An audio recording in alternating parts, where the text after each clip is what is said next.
in collaboration with Uttaranchal University, Dehradun, with an aim to explore and present innovative approaches in enhancing emotional well-being through the application of artificial intelligence, highlighting the transformative potential of AI technologies in mental health and emotional support. Speakingcube is an online mental health consulting foundation registered under Uttarakhand Government MSME and NITI Aayog. Uttaranchal University is an UGC recognized university and has been accredited with the prestigious A+ grade by NAC.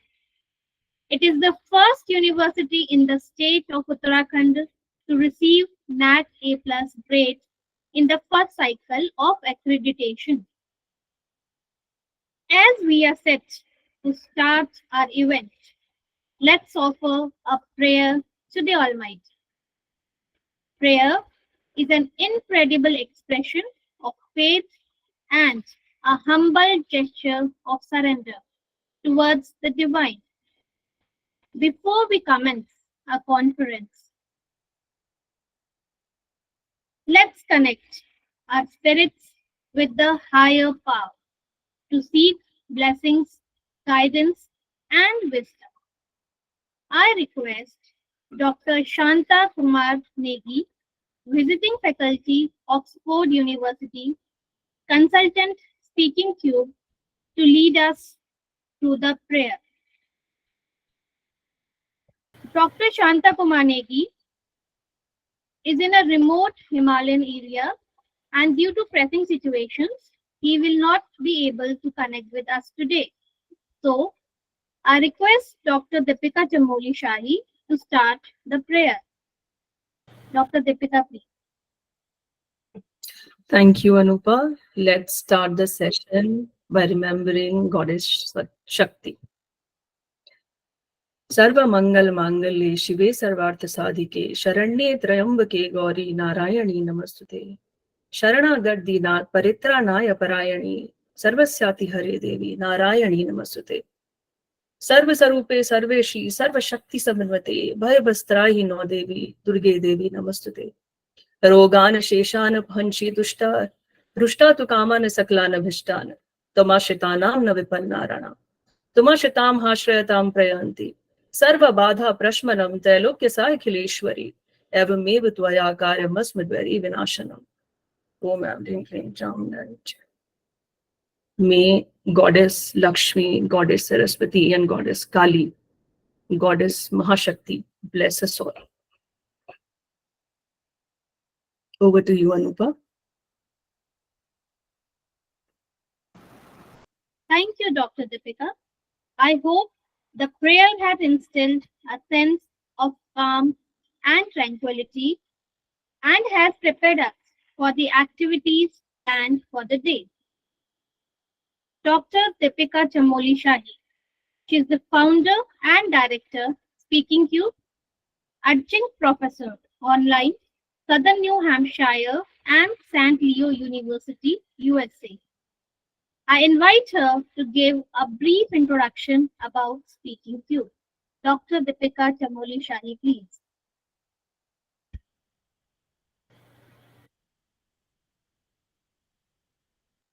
Thank you, Anupa, for handing over the forum. Let me share my screen.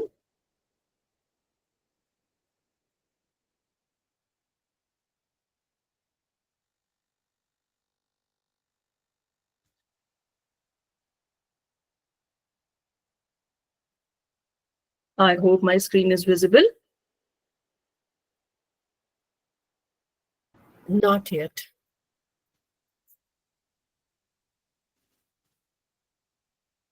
Is it visible now?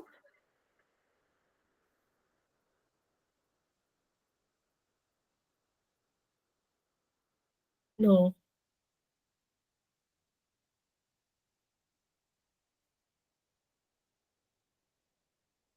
It is shared from my end.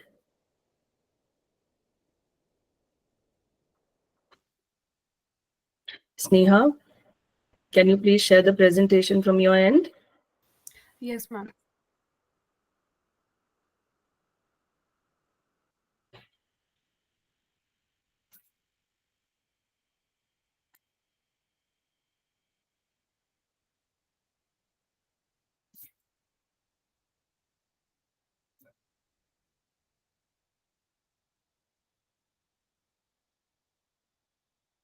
Okay, let's start.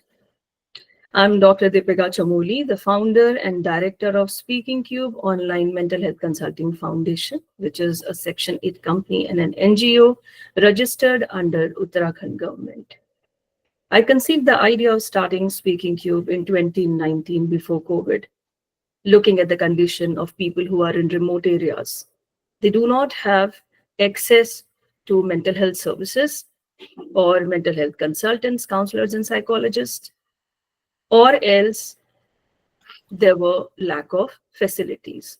So because of it, I thought of starting an online mental health consulting under the advisory of Professor Dr. Rita Kumar, Senior Professor IPS, Amity University, Noida, and Dr. Colonel Chetan Sharda, diabetologist and internal medicine expert in Yashoda Hospital, Ghaziabad. We started Speakingcube in 2019 as an LLP and registered it under Uttarakhand government, and then transformed it in the year 2022 in Section 8 company and NGO, and started our work as an NGO. Since then, we have conducted a lot of conferences, workshops, seminars, and webinars. Speakingcube has 4 different verticals. First vertical is online mental health consulting vertical.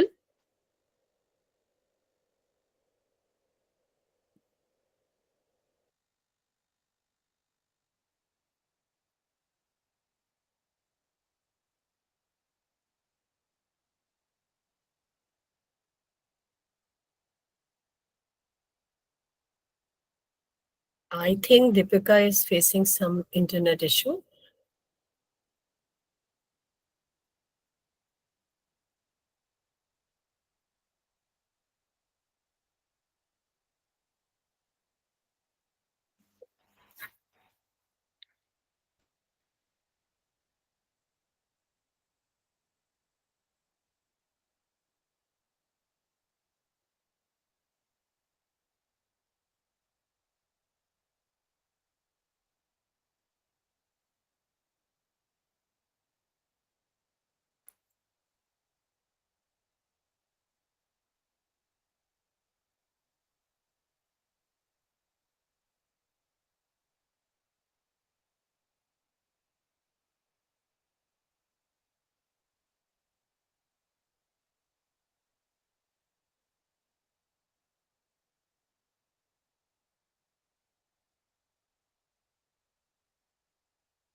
Okay, I think Dr. Deepika is facing some issue on her end.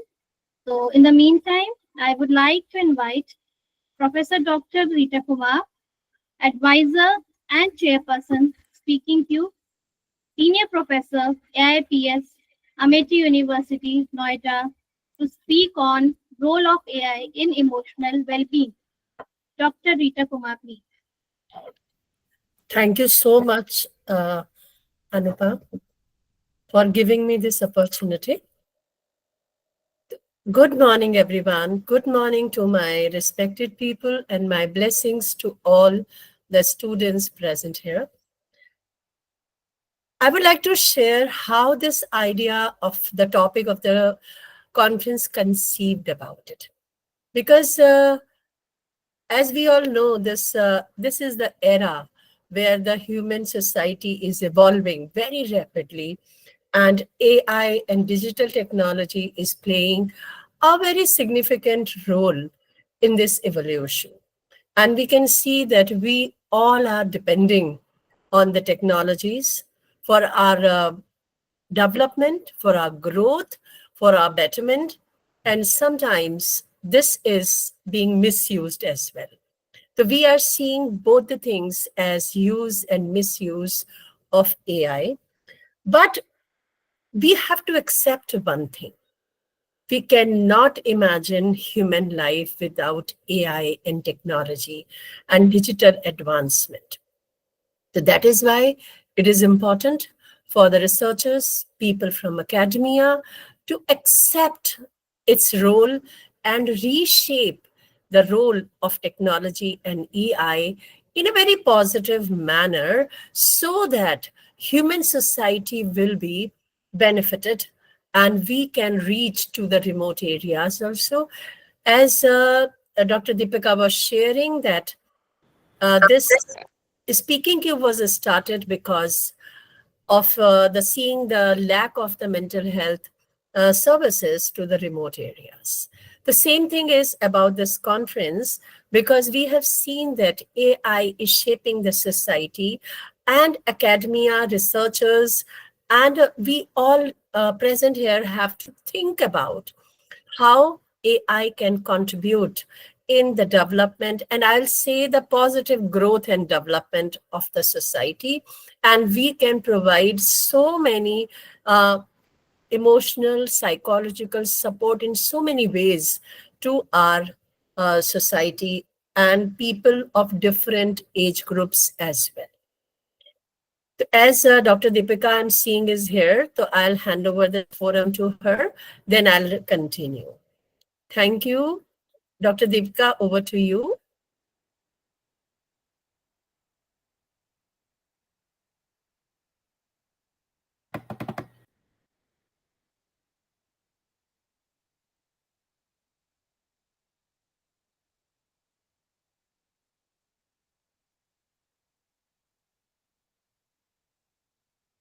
Thank you, ma'am, for handing over the forum.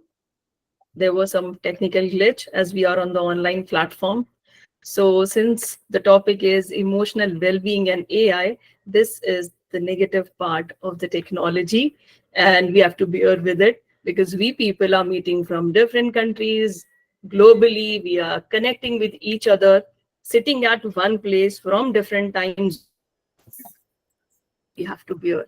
So coming back, under the advisory of Dr. Rita Kumar and Dr. Colonel Chetan Sharda, we started it, and then we registered it as an MSME and Niti Aayog, and we have signed MOUs with esteemed organizations like Uttaranchal University, lovely professional university, Graphic Era University, Sahyog Society, Specs NGO, which is one of the biggest NGO of Uttarakhand and doing a lot for the society in terms of environment and taking care of pollution, as well as working for the special children. We have signed an MOU with DNA Laboratory and Smart Circuit. There are many other organizations we have signed MOU with. One of them is BS Negi College in Dehradun. And this college in itself is an amazing college because it is taking care of the female girl child education and imparting education free of cost. And most of the faculty members, they are just voluntarily teaching over there. So we being Speakingcube and we being inclined towards mental health, we have decided to take care of the mental health of those 25 girls. So along with our team, the whole team of Speakingcube, including our interns, are helping the girls of BS Negi College, and I'm proud of that. Then, as far as the conference is concerned, emotional well-being and artificial intelligence, it is the talk of the town. And Rita ma'am is going to talk about it more. Over to you, Rita ma'am. Thank you so much, Dr. Deepika. I'll continue with the same theme which I was talking, because we have seen there are many pressing issues in the society due to this AI usage. But I'll like to bring in your kind notice that still the researchers are lacking. There is a big gap in the researchers. In last few years only, we can see the researchers on the topic of AI. Still, we psychologists are hesitant in using online platform for providing various interventions and making some, we can say, the apps for different people. So we are still hesitant. But now we are shaping, and I can say, we are reconstructing our cognition about the usage of AI in the present scenario. That is why we have taken this topic, because uh, AI is reshaping the human society completely. And this technology is reshaping our emotions also. Emotional reactions, emotional well-being, all are being reshaped because of this usage of the technology and AI. And we all, as we experience, we have seen that still we are on the technology. And if you can imagine how many hours of our day we spend in the world of AI and technology. For everything, we are depending on it. And we are meeting each other in the technical environment, in the, we can say, the cyber environment. And this environment, our reactions, our emotions are very different than the human interaction where we are face to face interacting with each other. So that is why this is the very right time to have this conference on this AI and emotional. Uh, just a minute, give me a minute, please. This is emotional well-being through artificial intelligence, a transformative approach.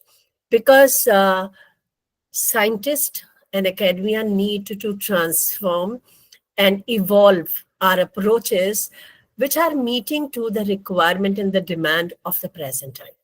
So that's why this conference has been initiated, and I expect, and we all are expecting, then we will have a very great discussions about the AI, because many people who are the social scientists are present here, and many people who are expert of the technology and AI also will be sharing their ideas and views here. So this amalgamation will give us very new perspective, and we expect that we will also evolve during these 2 days of the conference in a very different manner. We will have very creative ideas how to create an amalgamation of AI and psychology and social sciences, so that this conference will bring a great change, not only in us, but in our research fields, in our human society, and in our national development and growth also. So this is an initiative in the line of the Viksit Bharat also. Because if we want to make this Bharat to become a Viksit country, developed country, एक विकसित देश के रूप में हम इसे खड़ा करना चाहते हैं, तो हमें आज के मॉडर्न जो भी टेक्नोलॉजी की रिक्वायरमेंट्स हैं उसको अडेप्ट करना है अपने लाइफ में in a very positive manner. So this is a platform where you will be getting ideas and sharing ideas as well. I'll say attendees also to please note down the ideas, and whenever you have an option to ask questions, feel free to ask questions so that your doubts can be cleared. So let me share about the sub-themes of this conference.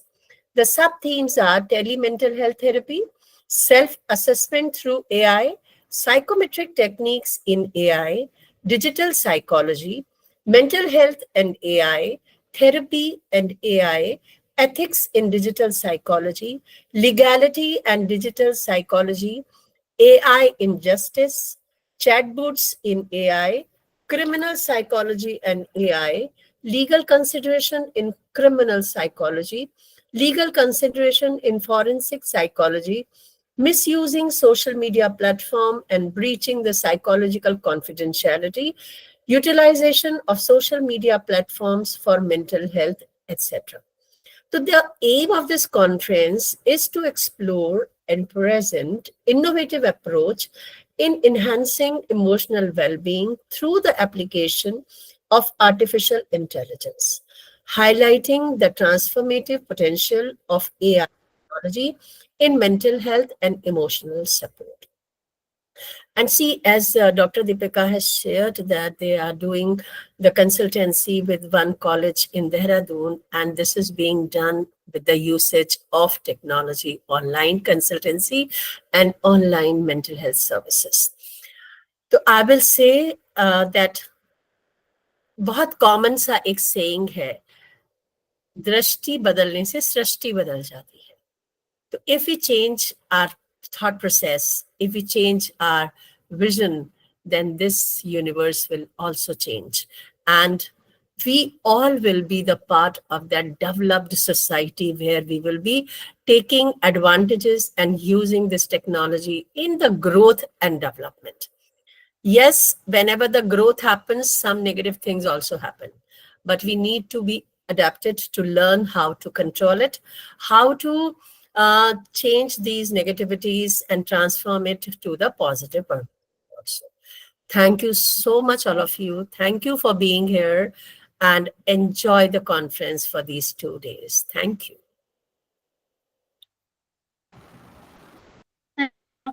Kumar rightly said, AI is the talk of town, and we all need to update ourselves with AI. We have to imbibe the positive aspects of it and filter out the negative things. Thank you, Rita Kumar, for sharing your words of wisdom. Now, it's an honor to welcome patron Professor Dr. Dharam. Professor Dr. Dharam of University. He is an alumnus of IIT Delhi, ex-professor of energy and environmental studies, Delhi University. Buddhi also worked in industry as technical advisor and head R&D and also transferred the technology. Professor Buddhi got Lifetime Achievement Awards 2023 for outstanding contribution in academics and research. He is globally ranked in the top 2% researchers worldwide in the field of energy in the year 2021, 2022, 2023 by Stanford University Elsevier. Dr. Buddhi has very high citations of the order of 14,000 plus of his publications. As per the report of Government of India, in comparative research base 2009 to 14 by Department of Science and Technology, top 10 publications in energy paper was ranked number 1. Now, I would like to request Professor Dr. Dharam Buddhi to address the August gathering. Professor Dr. Dharam Buddhi, please.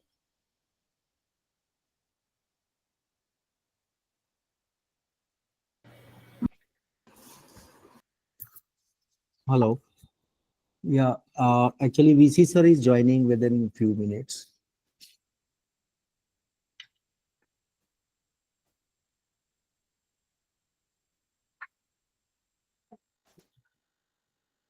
Okay, we have 3-4 minutes. So participants, I think the participants are either from psychology background or technology background or law background. So can we have an interactive session for just 3 minutes?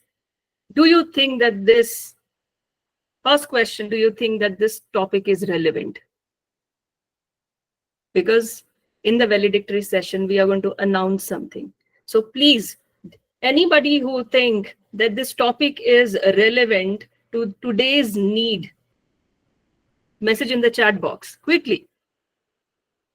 Make it an interactive session because you are the future of India. You are future adults, you are future psychologists and engineers. And you people are more techno savvy than all of us. Very good. A lot of yeses. One word that comes to your mind when we say mental health or emotional well-being and AI. One word that comes to your mind when we say emotional well-being and AI. Quickly. This is the second question. One word that comes to your mind when we say emotional well-being and AI. Yes, nice. Somebody has written privacy, psychological assessment, revolution, Very good. best Very good. services, security, techno and mind analysis, accurate diagnosis, meditation, emotional support, audio, meditations, instant support, health emotion regulation, and better coping mechanism. Good. Very good. Excellent answers. Excellent answers. That means you people are aware, because as I have just mentioned, that you people are more techno savvy than all of us. And you are Gen Zs. You are, I think, millennials. We are not even millennials. So you people know about this AI much more than all of us. But experience matters and age matters. And when experience, age,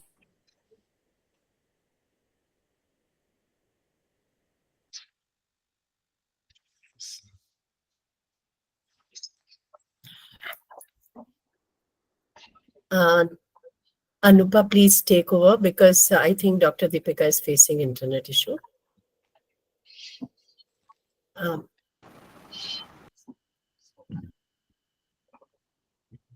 Honorable Vice Chancellor of Uttarakhand University is here. Namaskar, sir. Sir, it Morning, is our sir. pleasure to have you here. Yes, Anupa, take over. Ma'am, sir has joined, ma'am. Dr. Sir Budhi. has joined. I can see sir here. Yeah, I have joined, and I Yes. welcome you all. I'll just introduce one more time, sir. It's an honor to welcome our patron, Professor Dr. Dharam Budhi. Professor Dr. Dharam Budhi is the Vice Chancellor of Uttaranchal University, Dehradun. He is an alumnus of IIT Delhi and ex-professor, School of Energy and Environmental Studies, Devi Ahilya University, Indore. Dr. Budhi has also worked in industry as Director, Chief Technical Advisor, and Head R&D, and also transferred the technology. Professor Budhi got Lifetime Achievement Award 2023 for outstanding contribution in academics and research. He is globally ranked in the top 2% researchers worldwide in the field of energy in the year 2021, 22, 23 by Stanford University. Dr. Budhi has very high citations of the order of 14,000 plus of his publications. As per the report of Government of India, International Comparative Research Base 2009 to 14 by Department of Science and Technology, top 10 publications in energy, Dr. Budhi's paper was ranked number 1. I request Sir to address the August gathering. Professor Dr. Dharam Budhi.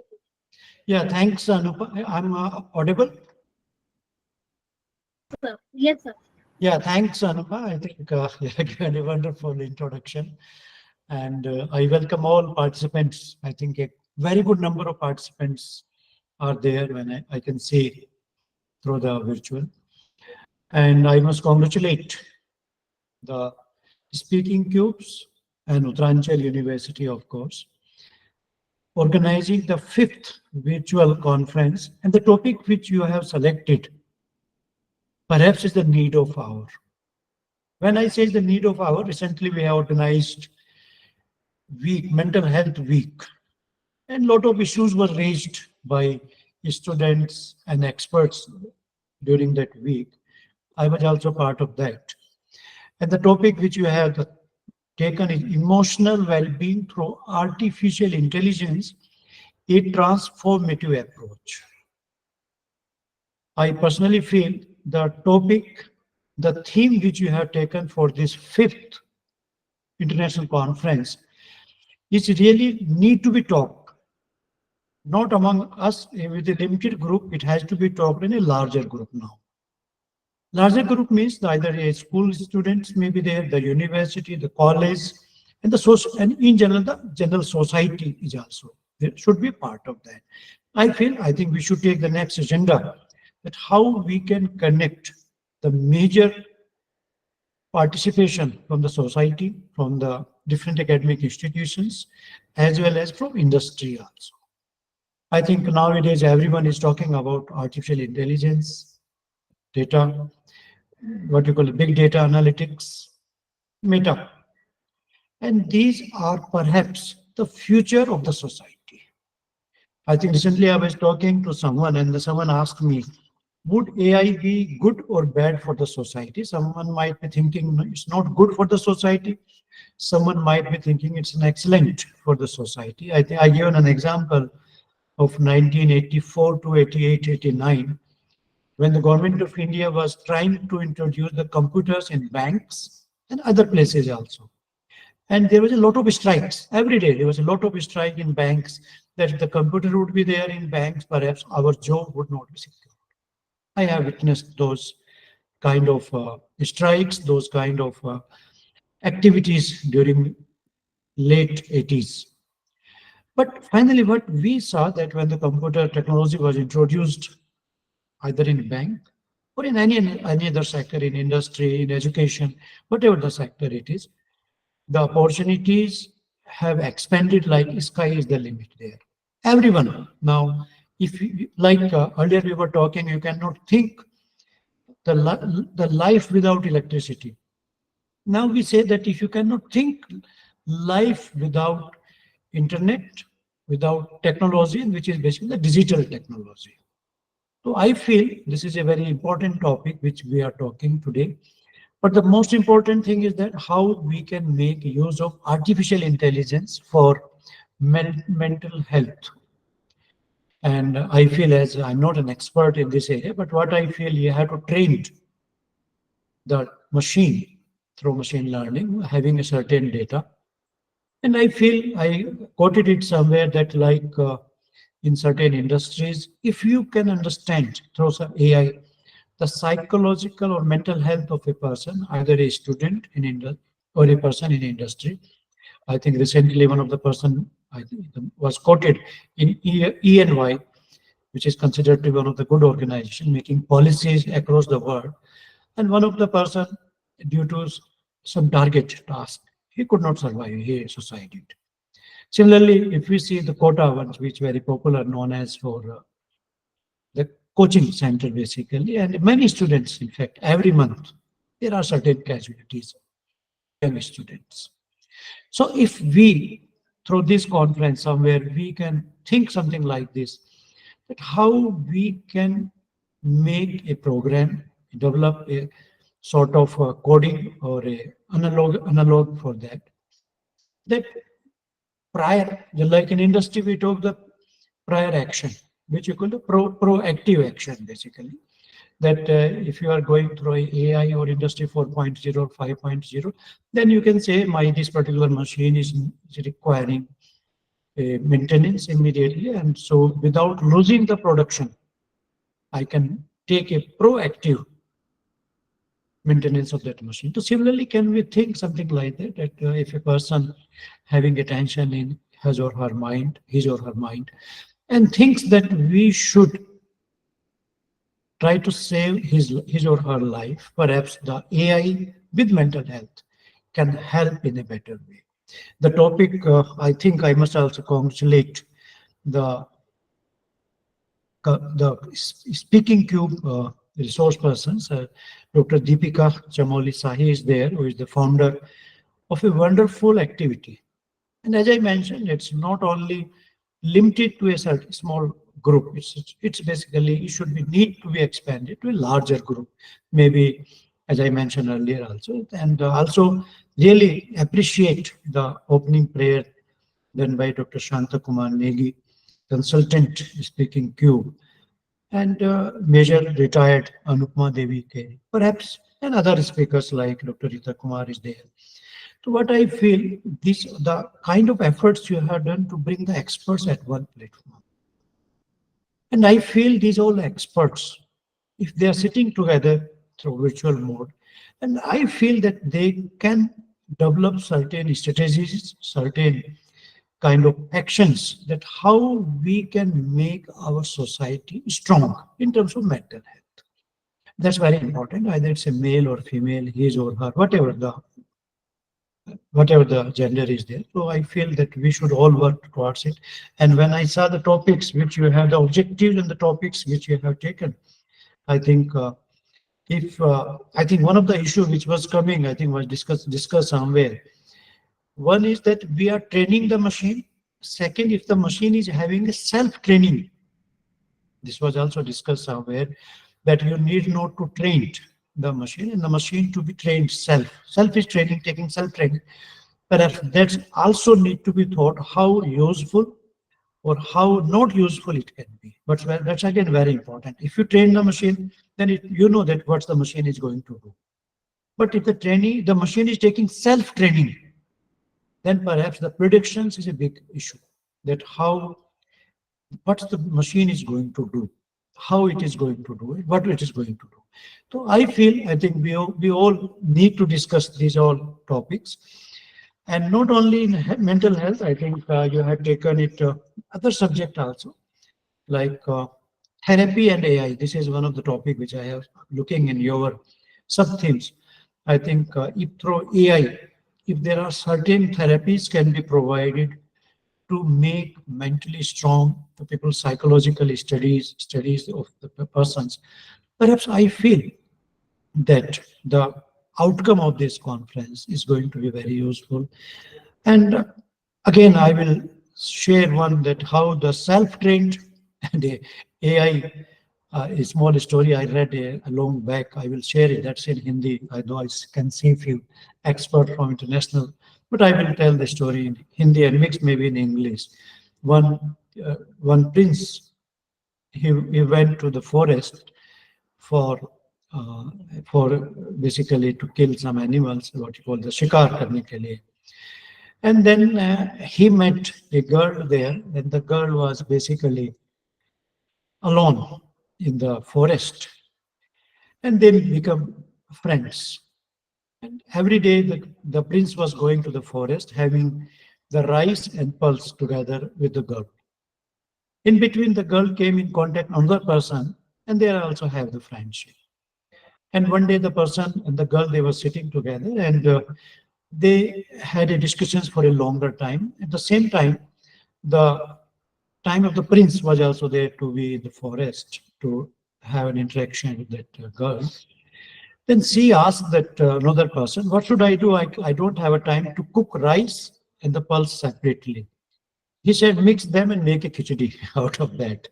And that's the way I think is a need to how the AI, that's basically the AI and self-training, how this AI can be helpful to make a therapy. That's why I'm trying to share how it can be useful for the therapy among us, that whatever we are teaching to the machine is sufficient, or the machine is going to take certain decisions from the self-learning. That's again a very important topic. So with these words, I think I must congratulate once again to the organizers, the wonderful exercise, the wonderful topic they have selected for the benefit of the society. And I would be happy if the outcomes can be shared with the university, and then we will be sharing with our all students that how they can take advantage of such wonderful topics where we are talking well-being, AI, and mental health. Thanks for listening me and giving me an opportunity to interact with so beautiful audience, so august audience. Thank you very much. Thank you so much, sir. Thank you for being here. Thank you, Professor Dr. Dharam Budhi, for your kind words of wisdom and to explain about AI in such a nice and simple story form. Thank you so much, sir. Thank you. Thanks, Andy. And I should also pay gratitude to you, sir, because I know that you are in the middle of your meeting and you have taken out time to bless the August gathering. Thank you so much, sir. Your Thank you. presence means a lot to all of us.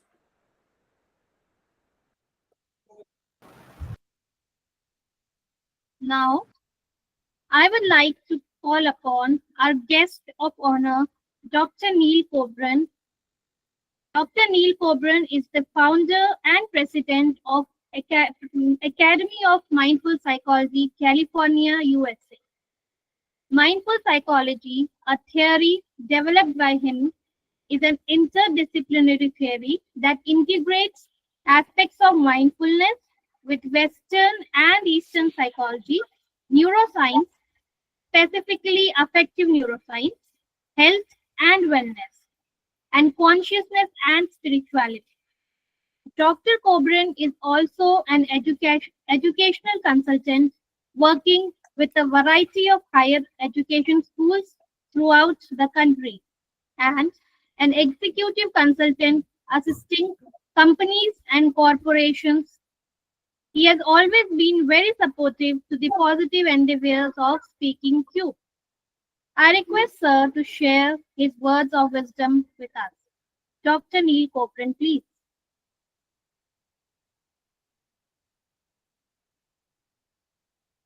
Sir, you are mute, sir.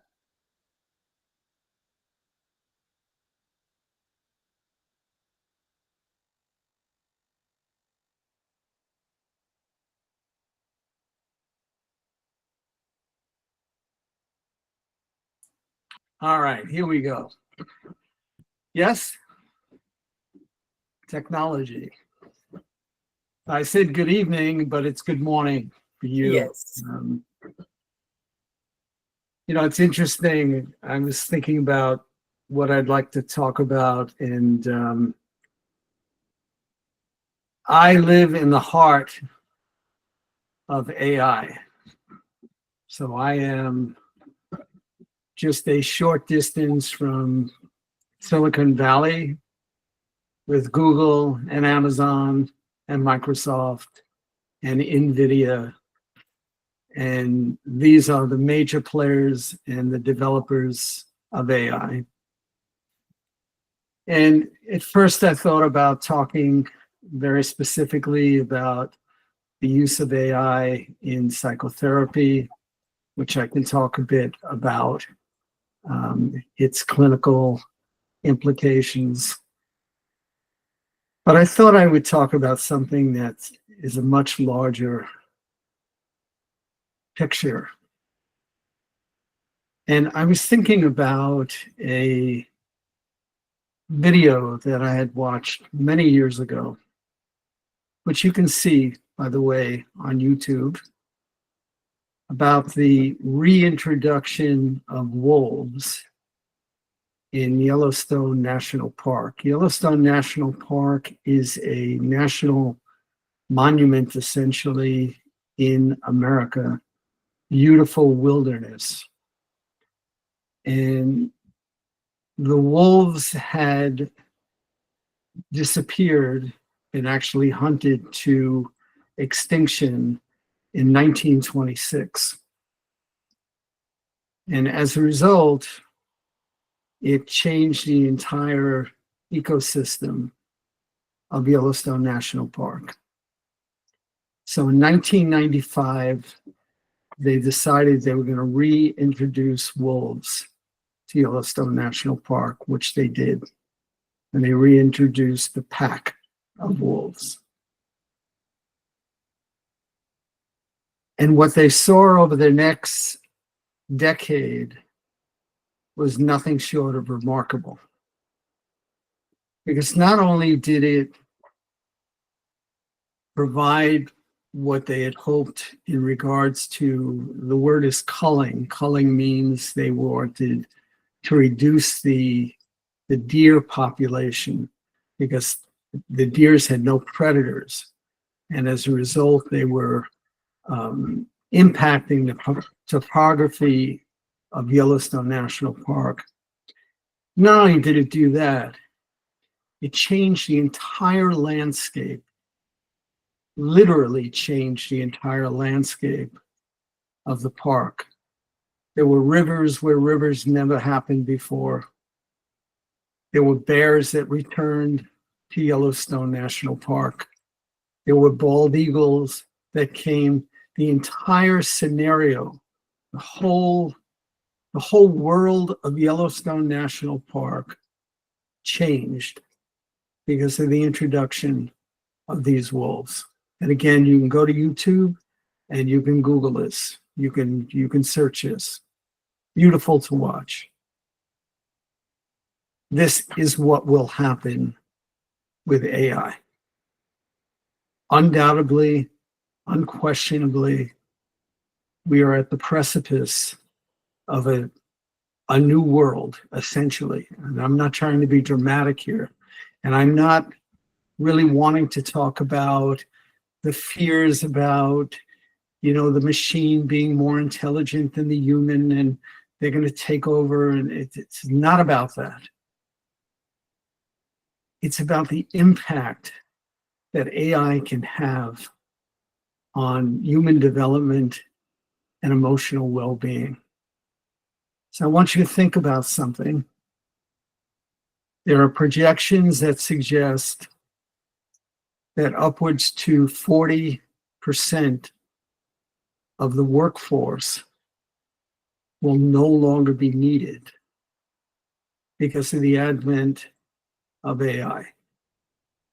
Now, no longer be needed, I have seen videos already of working robots. I've seen factories, for example, that Amazon has, where the overwhelming majority of the workforce is already robotic, which means that the number of human beings that are actually employed has decreased and will continue to decrease. And why am I talking about this? Because if you're talking about emotional well-being, I think you need to think about purpose in life, meaning in life, passion in life. How are we going to face a world that may have 40 or 50% of its population no longer employed? This is the kind of thing I think we need to be thinking about, because the answer is not just as they talk about it in America. I don't know if they talk about this in India, a universal wealth system. It's not just about that. It's about meaning and purpose and what it is to be human. So this is one aspect that I just thought I have to talk about. Another aspect, which is really interesting, there was a movie made, not too many years ago. Maybe some of you saw this film. The name of the film was Her, H-E-R. Has anyone seen this movie, by the way? Very popular movie. Okay. Great film, actually. And let me just minimize this. All right. The principle of the film is that he has essentially a relationship with an AI that is basically in his ear all the time. And he develops this relationship with her that is extremely intimate. And it becomes the focus of his life. And this is sort of what one might call a double-edged sword.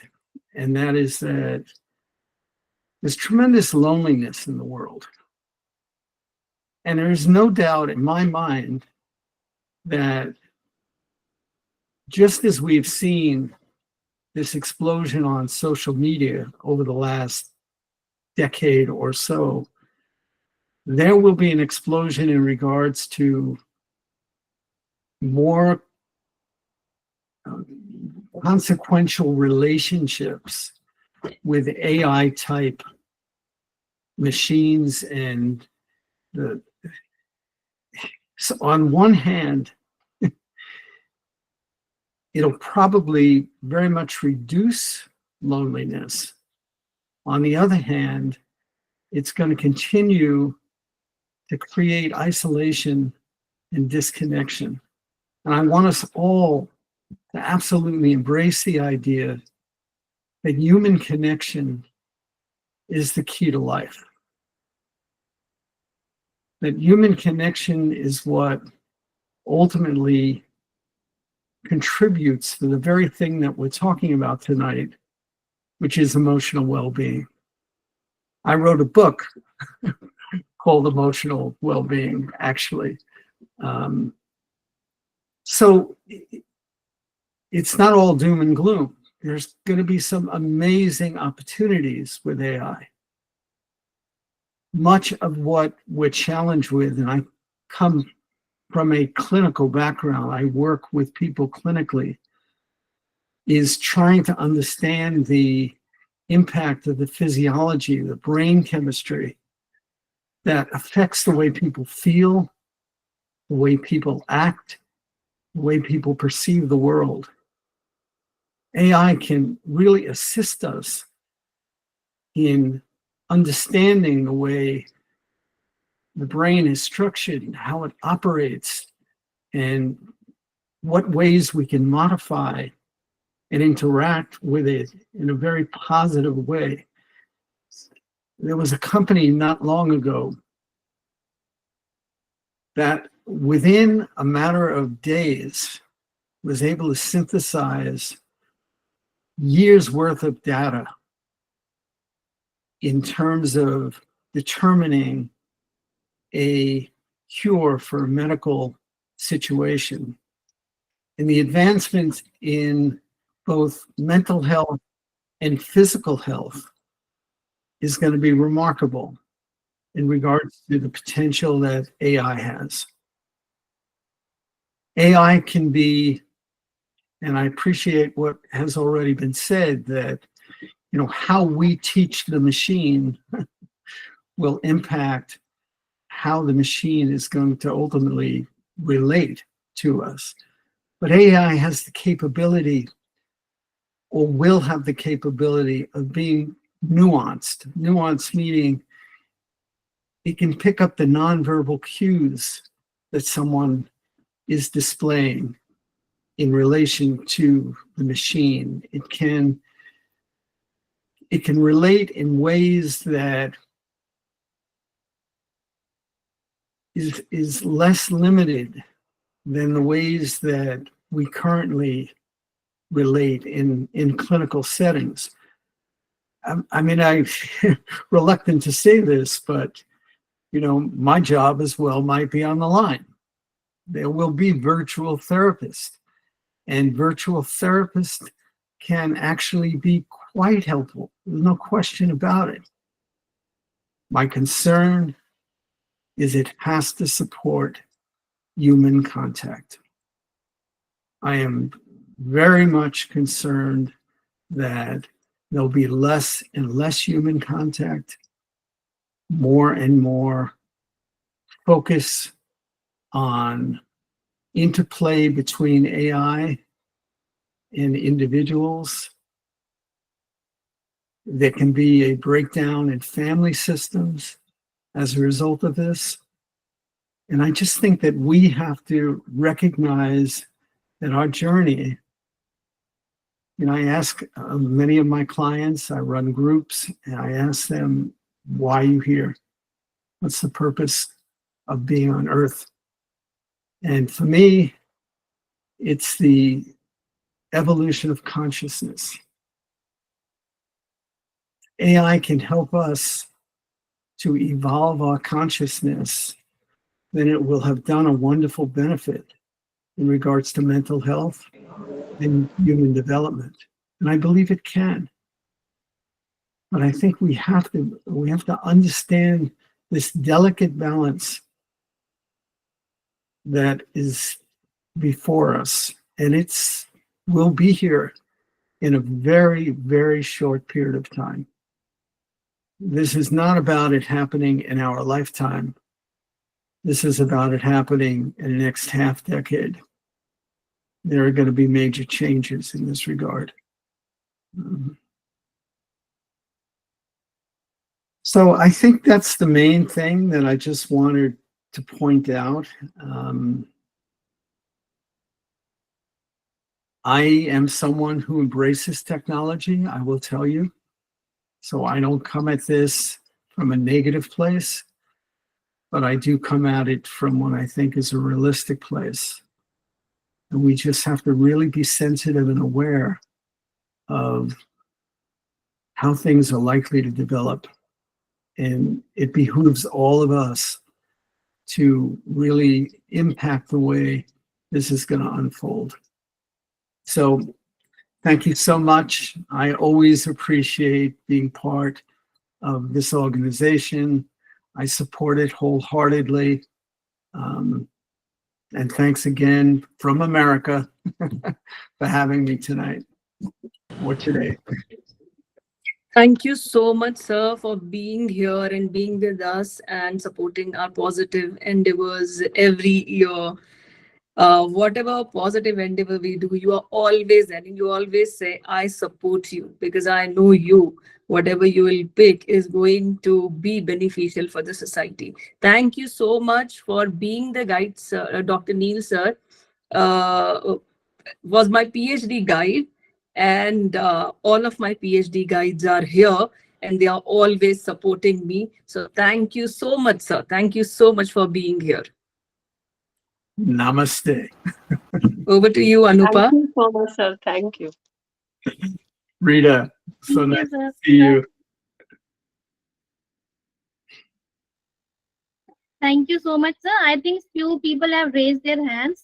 They can ask their questions. Absolutely. I'd love to dialogue about this. Mr. Sanjeev Kumar Yadav.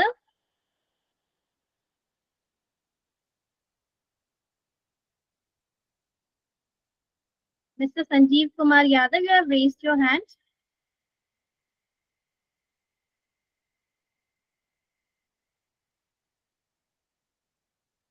We can go to the next. Rahul Singhal. Mr. Rahul Singhal.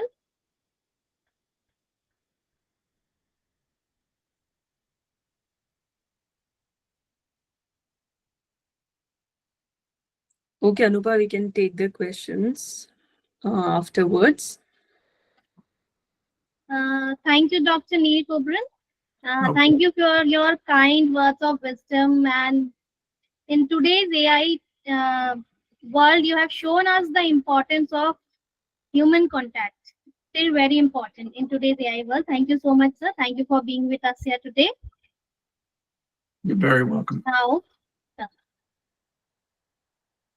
our chief guest for the event, Mrs. Madhu Bhatt, needs no introduction.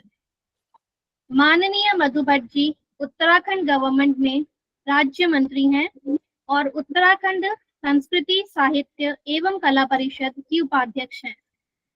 मेरा सविनय निवेदन है कि वे इस मंच को संबोधित करें। माननीय श्री मधु भट्ट जी।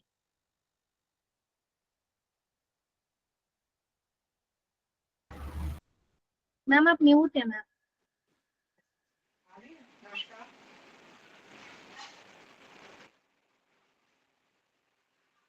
आज दीपिका जी का मैं किन शब्दों में धन्यवाद करूं अभी, क्योंकि मैं सभी को सुन रही थी और अभी जैसे डॉक्टर नील को सुना, बहुत अच्छा लगा उनके जो जैसे से आप बोल रहे थे और आपने पूरी जिस प्रकार से कहा कि जो आने वाला जो समय है वाकई में हमारे लिए बहुत चिंतनीय है, बहुत सोचनीय है। इमोशन को लेकर emotional wellbeing through artificial intelligence के ऊपर आज का ये सेमिनार आपने रखा हुआ है और ये 5th वर्चुअल इंटरनेशनल कॉन्फ्रेंस है। उसमें मैं आप सबका सभी पार्टिसिपेंट और जितने भी सभी लोग यहाँ पर जुड़े हुए हैं उन सबको मैं नमस्कार करती हूँ देवभूमि उत्तराखंड से, क्योंकि ये तो आध्यात्मिक भूमि है, तपोभूमि है और मेंटल हेल्थ को लेकर और इमोशनली जितना मुझे लगता है कि यहाँ जब पूरे विश्व से पूरे वर्ल्ड से यहाँ पर लोग आते हैं तो उनको एक अलग से एक जो आध्यात्मिक ऊर्जा है, एक जो इमोशनली सपोर्ट मुझे लगता है गॉड कहूँ मैं या ईश्वर कहूँ भगवान कहूँ उससे मिलता है। और हमारी जो फैमिली सिस्टम है, जो हमारा पूरा पारिवारिक जो ढांचा है उससे एक बहुत ही एक लगाव रहता है, अटैचमेंट रहता है।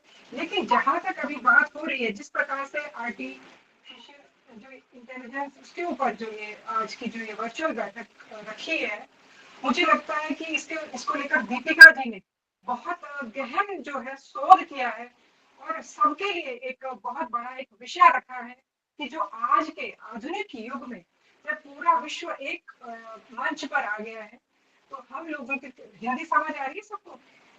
हिंदी समझानी पड़ेगी मुझे, ऐसा तो कुछ नहीं है कि बाद में ट्रांसलेशन दीपिका जी कर लेंगी। तो क्योंकि यहाँ से मैं बोल रही हूँ और क्योंकि सभी को समझ आए, और हिंदी जो हमारी उत्तराखंड से देवभूमि से हमारी मातृभाषा भी है, इसीलिए मैं बताना चाहूंगी। क्योंकि जैसे अभी क्योंकि सारा जो सेमिनार है उसका जो मूल तत्व है, उसका तत्व यही है, इमोशन, भावनात्मक अटैचमेंट।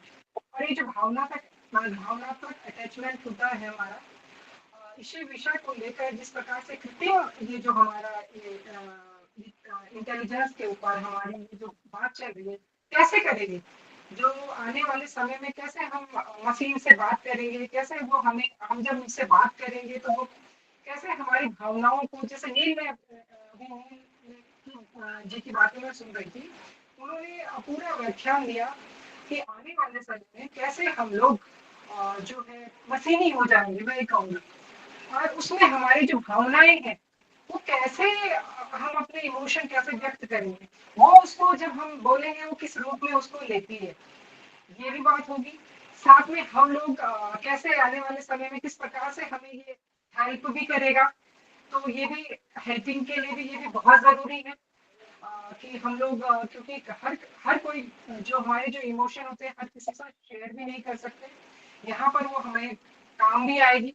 जो क्योंकि जिस प्रकार से यहाँ पे भी बैठी है अनुपा जी जो बात दीपिका जी से कह सकती हैं, वो अगर रीता जी से नहीं कह सकती, तो कुछ इस तरह की बातें भी होती है। तो हमारे जो इमोशन के ऊपर आज का तो मैं सच में टॉपिक में दीपिका जी बहुत ही गहन सोच के साथ हमेशा गंभीर विषयों पर हमेशा वर्चुअल संवाद रखती हैं। और मुझे लगता है आपने जो विषय को रखा है वो पूरा ही सभी जितने हमारे साथ जुड़े हुए हैं उन सब के मन मस्तिष्क में ये विचार जरूर होंगे कि कैसे आने वाले समय में ये हमें इस टेक्नोलॉजी का हम सदुपयोग भी कर सकते हैं, कैसे हम लोग आपस में कनेक्ट हो सकते हैं। क्योंकि जहाँ फैमिली अगर आपके पास नहीं,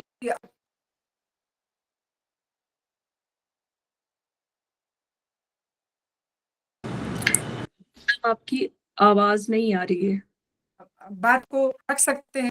इस विषय को लेकर बहुत ही ये आपने विषय रखा है और इसमें हम लोग सब लोग जुड़ने का इसमें पूरा प्रयास करेंगे किस तरीके से हम इस आर्टिफिशियल इंटेलिजेंस के माध्यम से हम जो इसमें अगर कुछ कमियां हैं उन कमियों को भी हम दूर करेंगे और कैसे हम इसमें और करेंगे।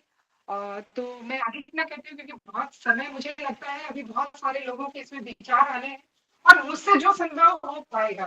दीपिका जी से मैं हमेशा कहती हूँ क्योंकि जिस प्रकार से आप हमेशा लगी रहती है बिल्कुल सबको जोड़ने में कैसे, और विषय को लेकर कल भी मेरी आपके साथ 1 घंटे आपके साथ मेरे को टेलीफोन में हमने बात करी इस विषय के ऊपर और हमने इसमें कहा कि सरकारें यहाँ की चाहे वो भारत की गवर्नमेंट हो चाहे यूएसए की हो और अदर कंट्री की हो, क्योंकि इस विषय को लेकर एक बहुत एक मजबूती के साथ एक हमें बहुत इमोशनल जो हमारा, क्योंकि देखिए मानव है हम लोग और जो मानवीय जो हमारे स्वभाव है जो हमारे इमोशन है उसको लेकर इसको अलग रखना चाहिए क्योंकि मेंटल हेल्थ के लिए बहुत जरूरी है।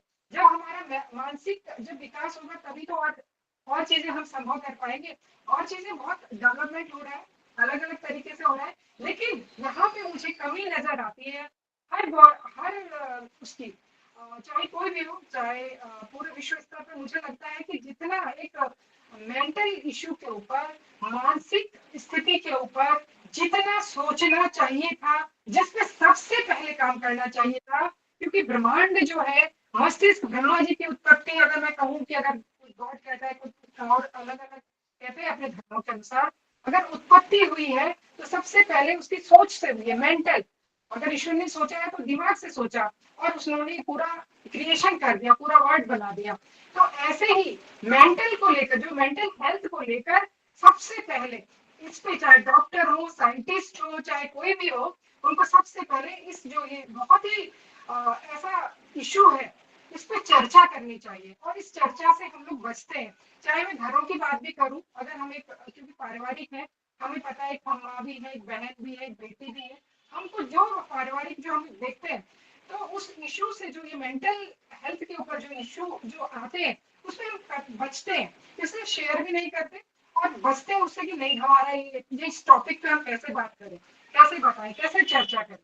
तो ये आज दीपिका जी ने इस इशू पे जो ये वर्चुअल जो बैठक रखी है, मुझे लगता है ये बहुत सार्थक जाएगी और सबको इसमें सोचना चाहिए और बड़े व्यापक स्तर पर हम लोग इसमें आने वाले समय में और जुड़ेंगे।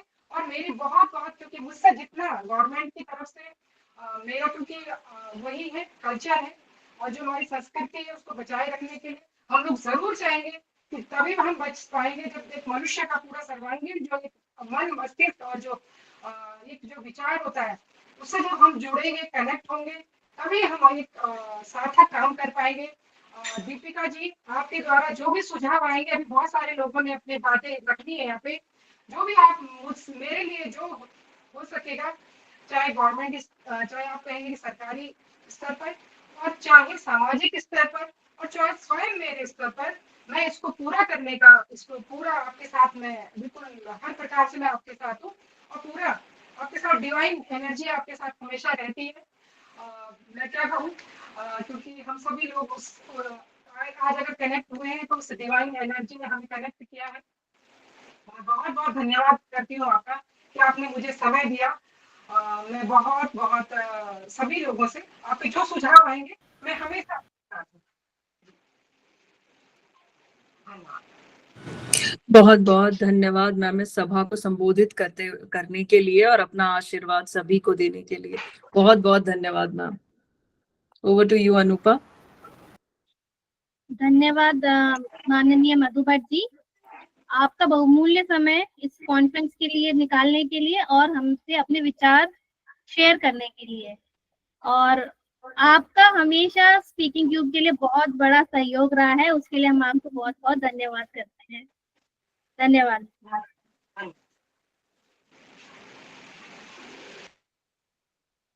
It's a privilege to welcome Professor Dr. Rajesh Bahuguna, Pro Vice Chancellor, Dean, Law Department, Uttaranchal University.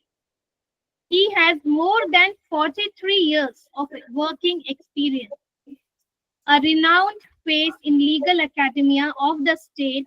He is a member of more than 13 top-ranked institutions related to law, including Indian Law Institution and International Center of Alternate Dispute Resolution.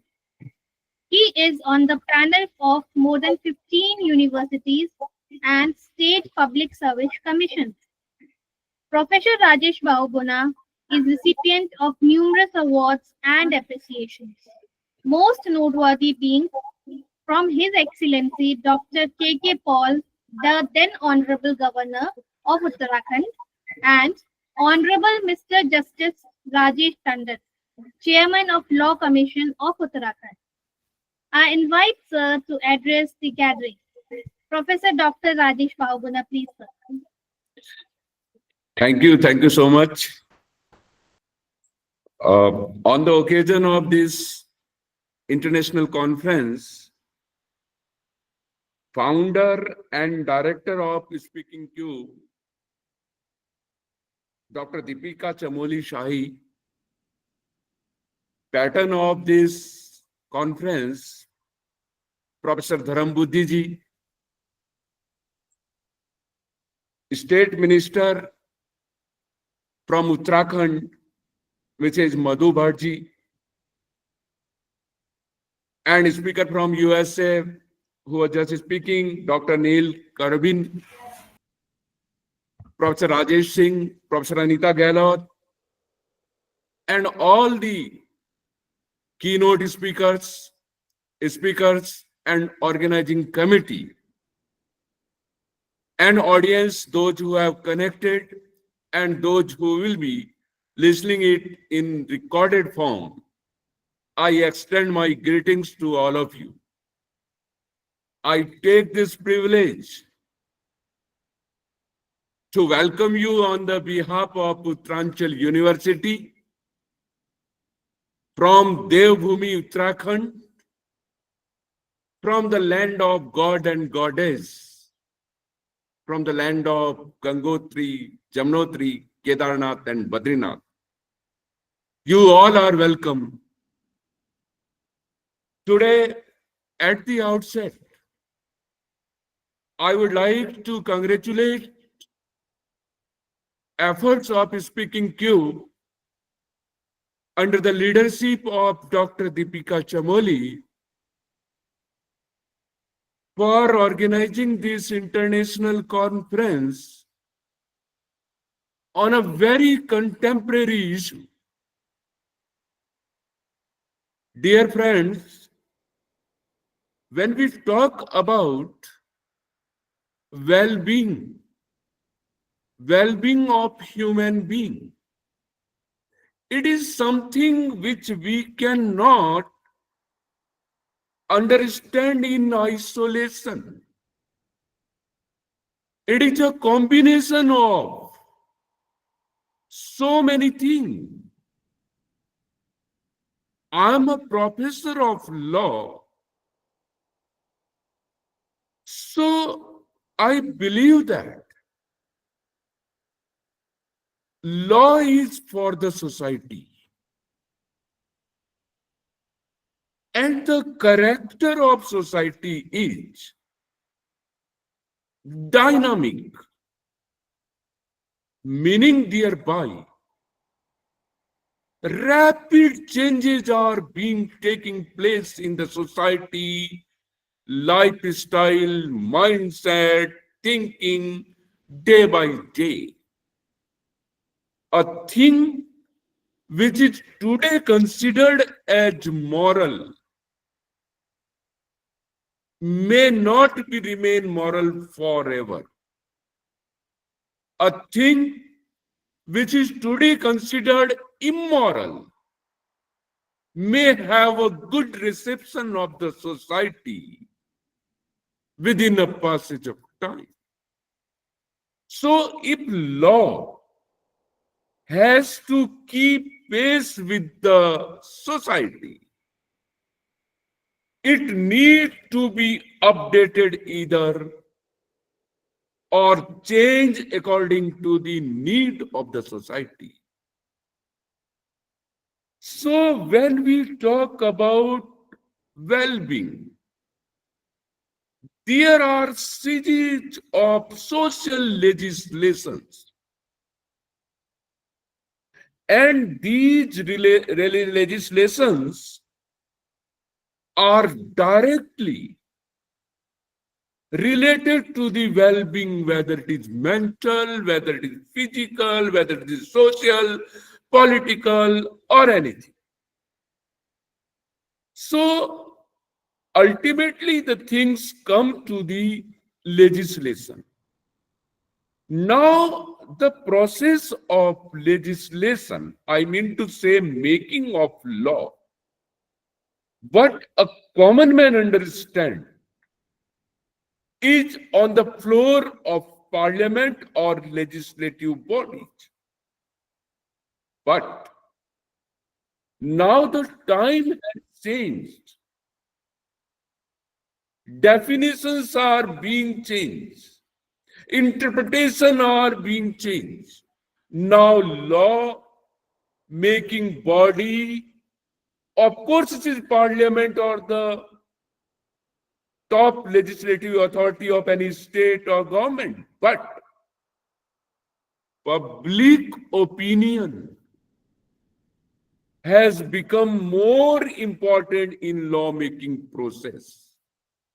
Why I am quoting to this is before now, few years before, it was few people elected by us, sitting as a legislature, were to decide what is our well-being.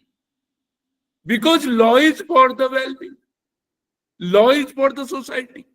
But now, in addition to that body, there is people at large who decide what should be law for the well-being of the society, for the well-being of the human being, for the well-being of the entire world. So when the public opinion is generated in favor of a particular topic upon which we'll have to enact law, then even the legislature is bound to make law on it. And if vice versa, if the public opinion is generated that this particular law, of course, years before it was constituted for the well-being of the society and human being, but now it is obsolete. It has lost its validity. Then legislature is bound to repeal that law.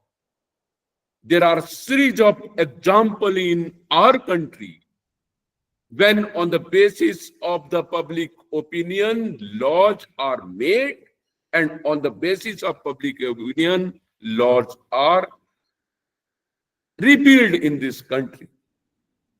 Secondly, I believe, rather I firmly believe that it is time, place, and circumstances which decide future course of action. Now we are standing on a juncture where we cannot only rely upon the legislation or the traditional methods of providing the well-being of the society. Because with the technology and new research, we have many more resources of being happy and provide the well-being to the society. So, because now time is such, place is such, circumstances are unfavorable. So we have to adopt latest technology, which of course is the artificial intelligence. When this concept was initially introduced in the legal sector, there were a series of objections that how machine can work for man like a judge and like an advocate and like a philosopher, like a thinker, even like a teacher. So, but within very short period,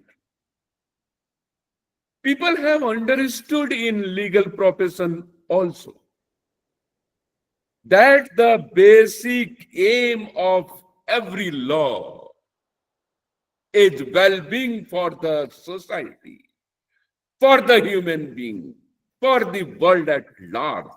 So don't be fussy with the traditional method. You have to adopt the technology and make your work easier.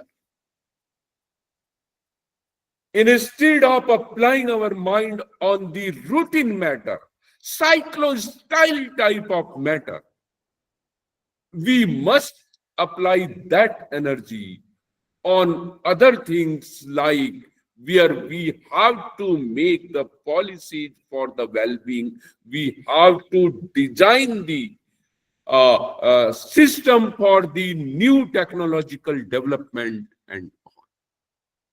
So this is what, uh, because I am professor of law, so just taking your view in that side, but I know there are so many speakers, those who will be speaking purely on the psychology or for the benefit of our audience.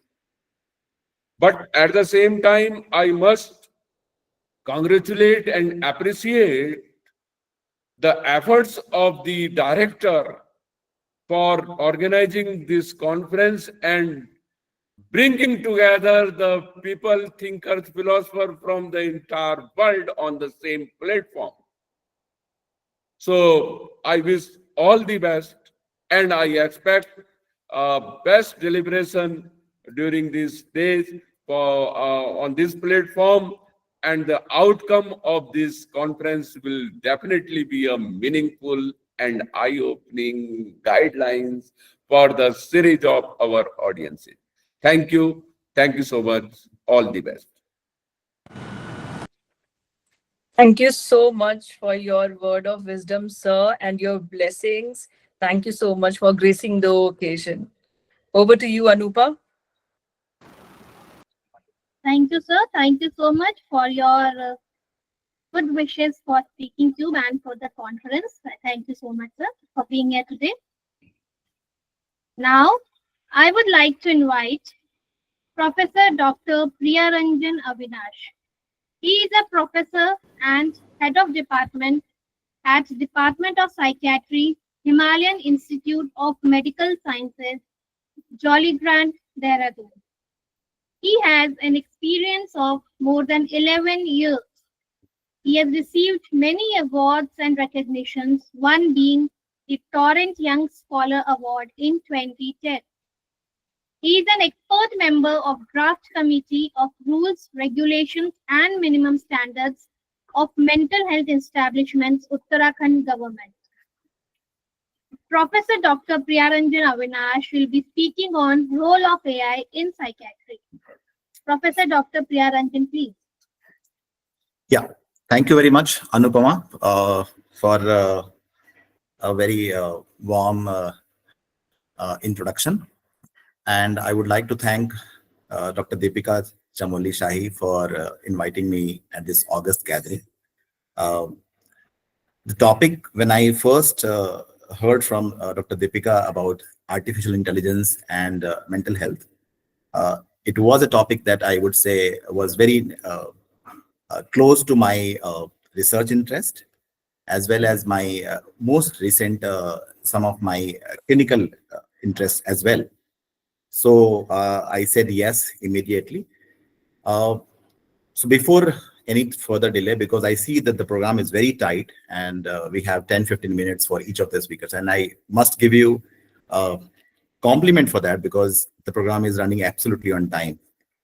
I have organized many webinars myself, but usually we are not able to be on time. So that's a great achievement, Speakingcube. I'll share my slides. Just a minute.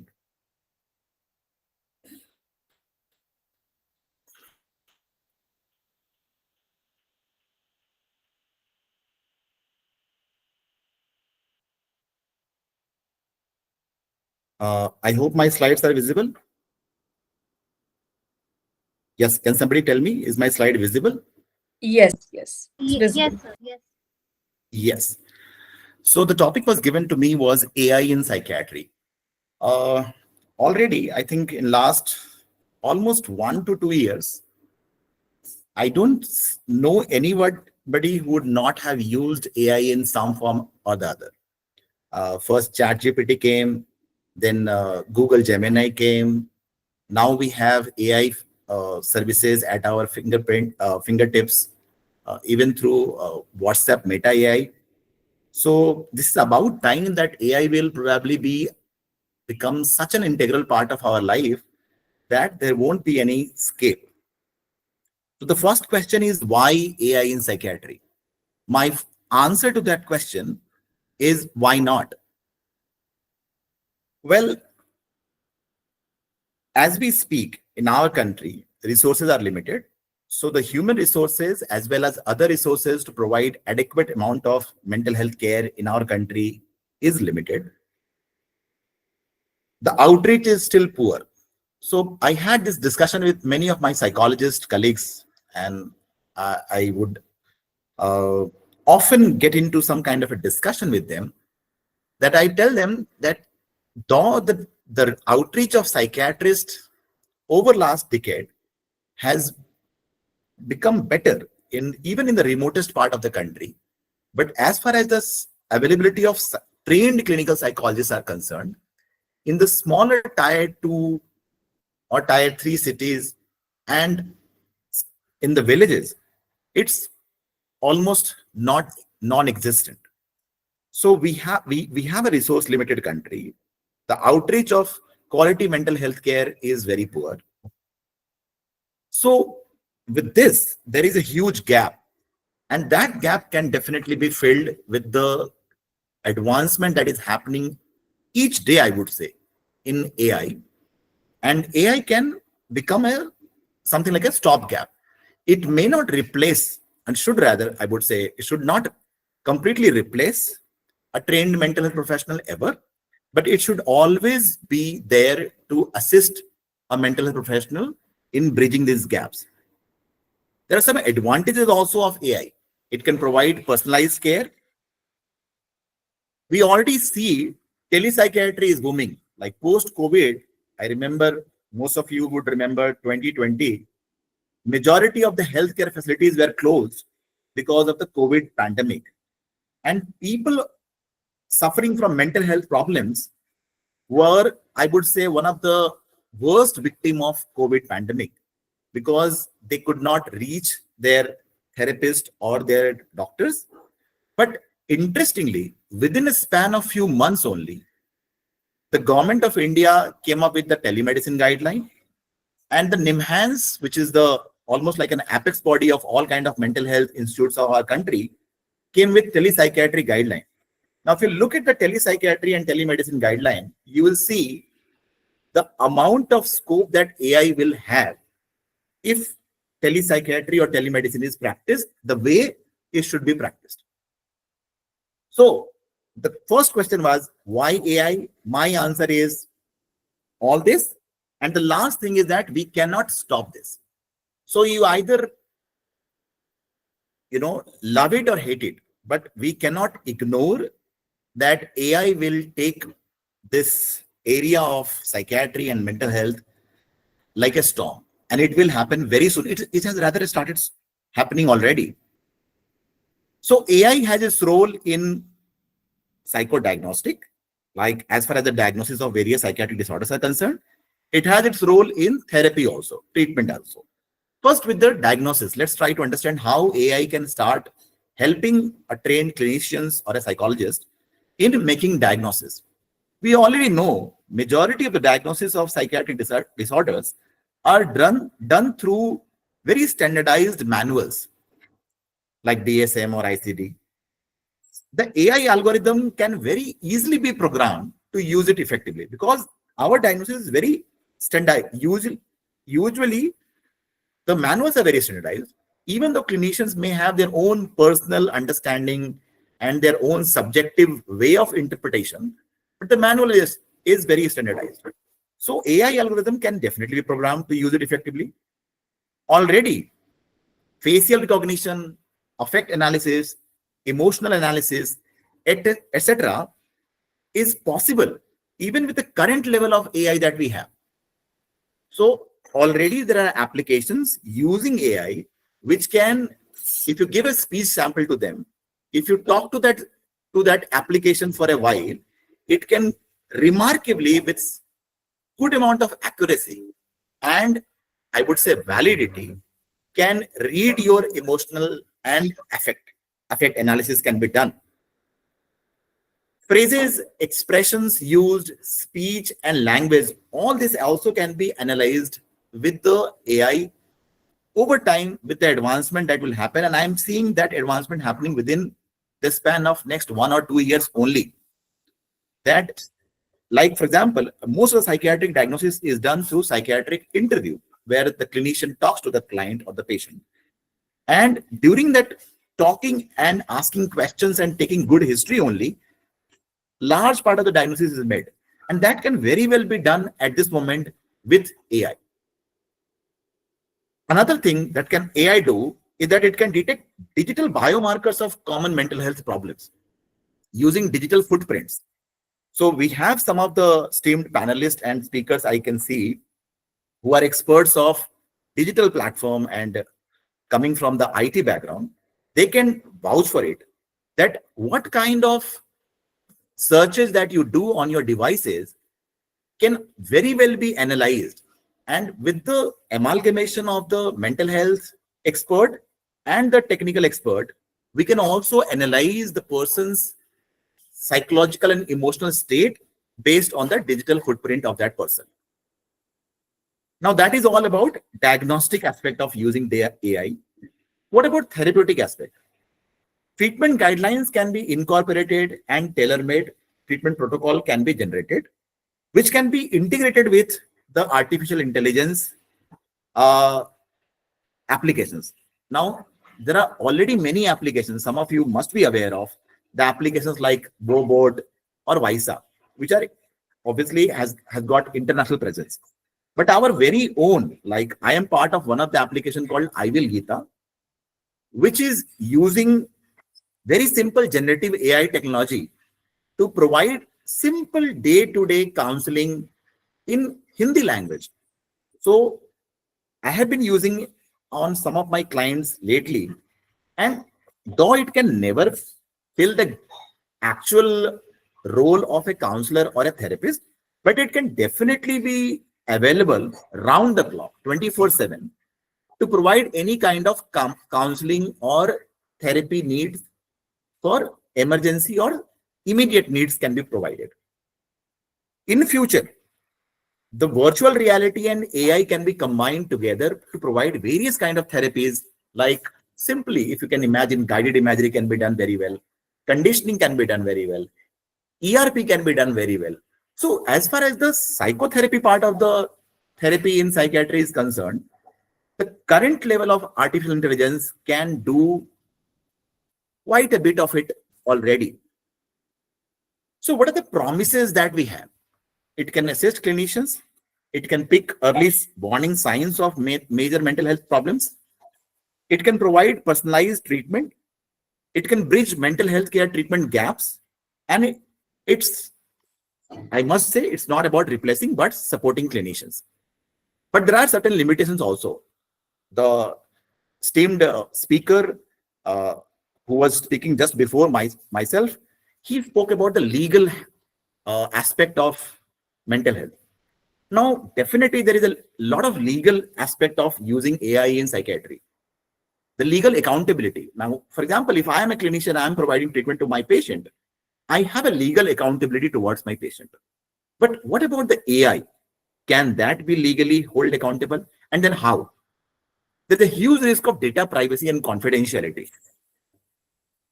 Also, psychiatric treatment and care is provided using a lot of rapport and empathy. How AI can do that? That is also a question.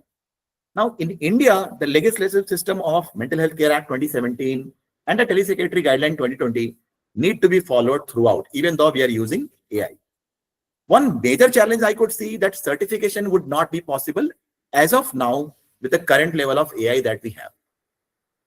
So before I wind up my presentation, I just want to show you a 2-minute video only, where I and some of my IT colleagues have recently developed one artificial intelligence using application where we have tried to incorporate everything that is available at this moment to help and make, I would say, a very objective psychiatric diagnosis and eventually therapy also.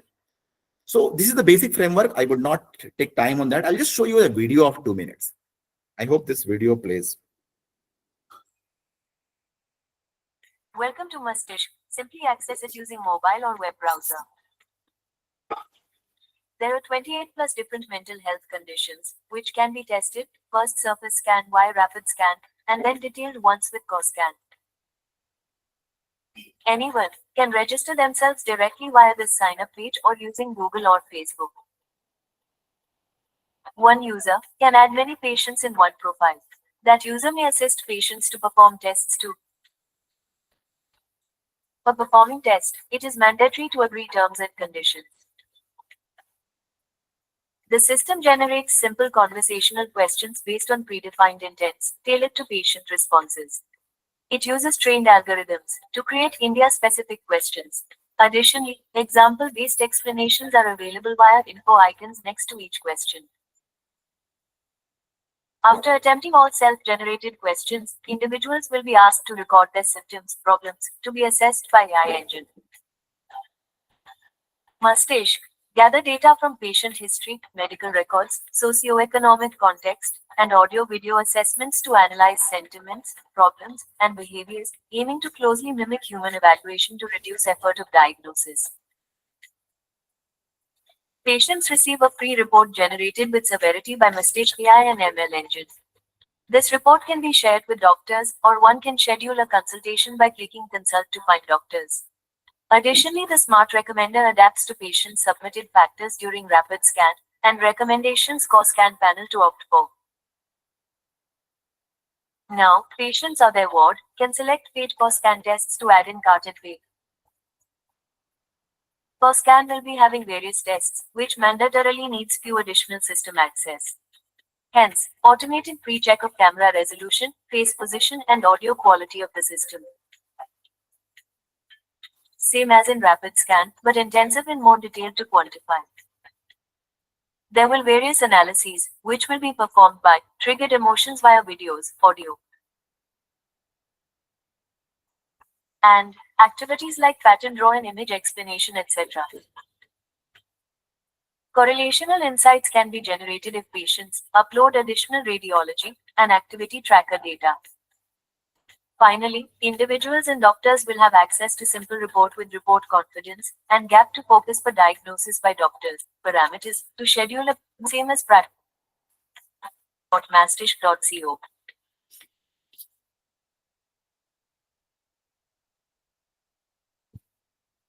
Yeah, thank you very much. I just wanted to show you this video because it will give an insight that how it can be very well done with the even current level of our artificial intelligence that we have. And 1 or 2 years down the line, things are going to change so much that we would not be able to even predict today. So thanks for giving me an opportunity to talk about AI in psychiatry. Thank you. Thank you so much, Dr. Priya Ranjan. We have also met through technology. We have never met in person, but then we saw each other's work with the help on a technological platform and found out that, yes, there is something that we can do together.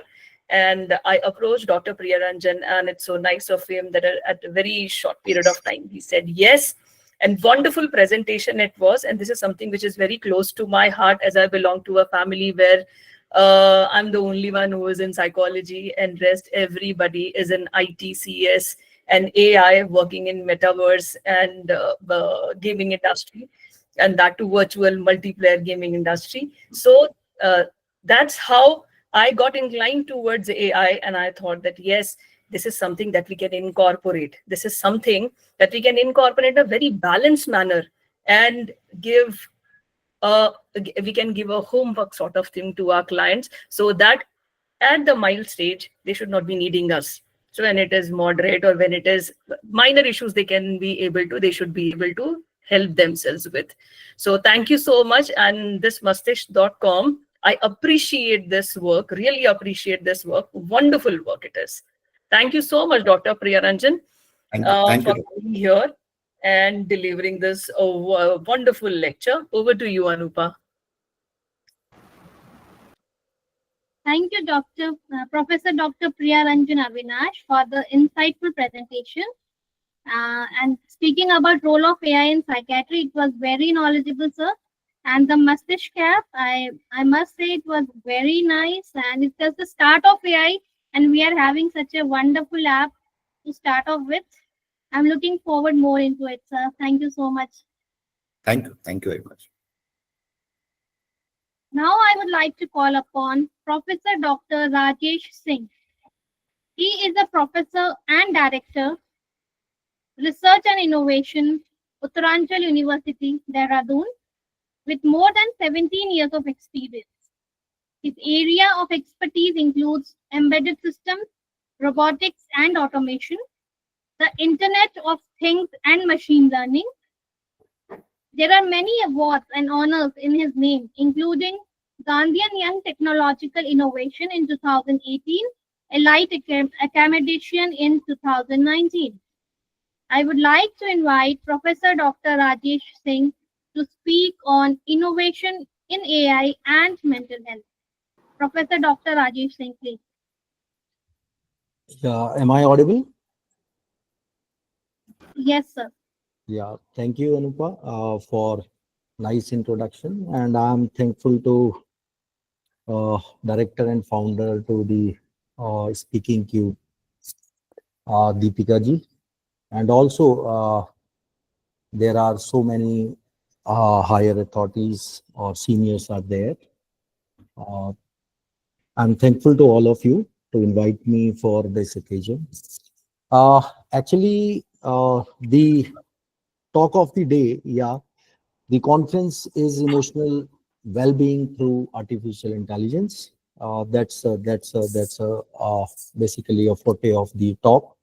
How they technological perspective. Actually, we belongs to a technological background, so we did a lot of work in prototype realizations and OBS, the app and web development. We did a lot on this side, but it's like a domain is different, and that's why they nowadays the era is of transdisciplinary research. The people are talking means there are interdisciplinary, multidisciplinary, and now the era is transdisciplinary, where we need to do something for social aspects. The people, we do something technological in a way for the people of law, social, art, and humanities. But rest technology people integrating with the agriculture, these things is going on. So early the people are doing, but nowadays the budge is how to serve the society in any mean. So yeah, psychology is the big way we can plan, and too many platforms are there which is helpful. Or I have created a list like Wobot Health, Happify, Mind Strong, Uper, Ginger, Aspire Health. So many digital platforms are there nowadays for different purposes, for mindfulness, or maybe for meditation kind of, or for mental well-being. Yes, it's not a game of AI, because AI is not directly we can plan to apply it, because it's one computer program, it's one algorithm which needs data. And as I have seen from I think last 20 years, we are working with the hardware side, and the people are very less in India.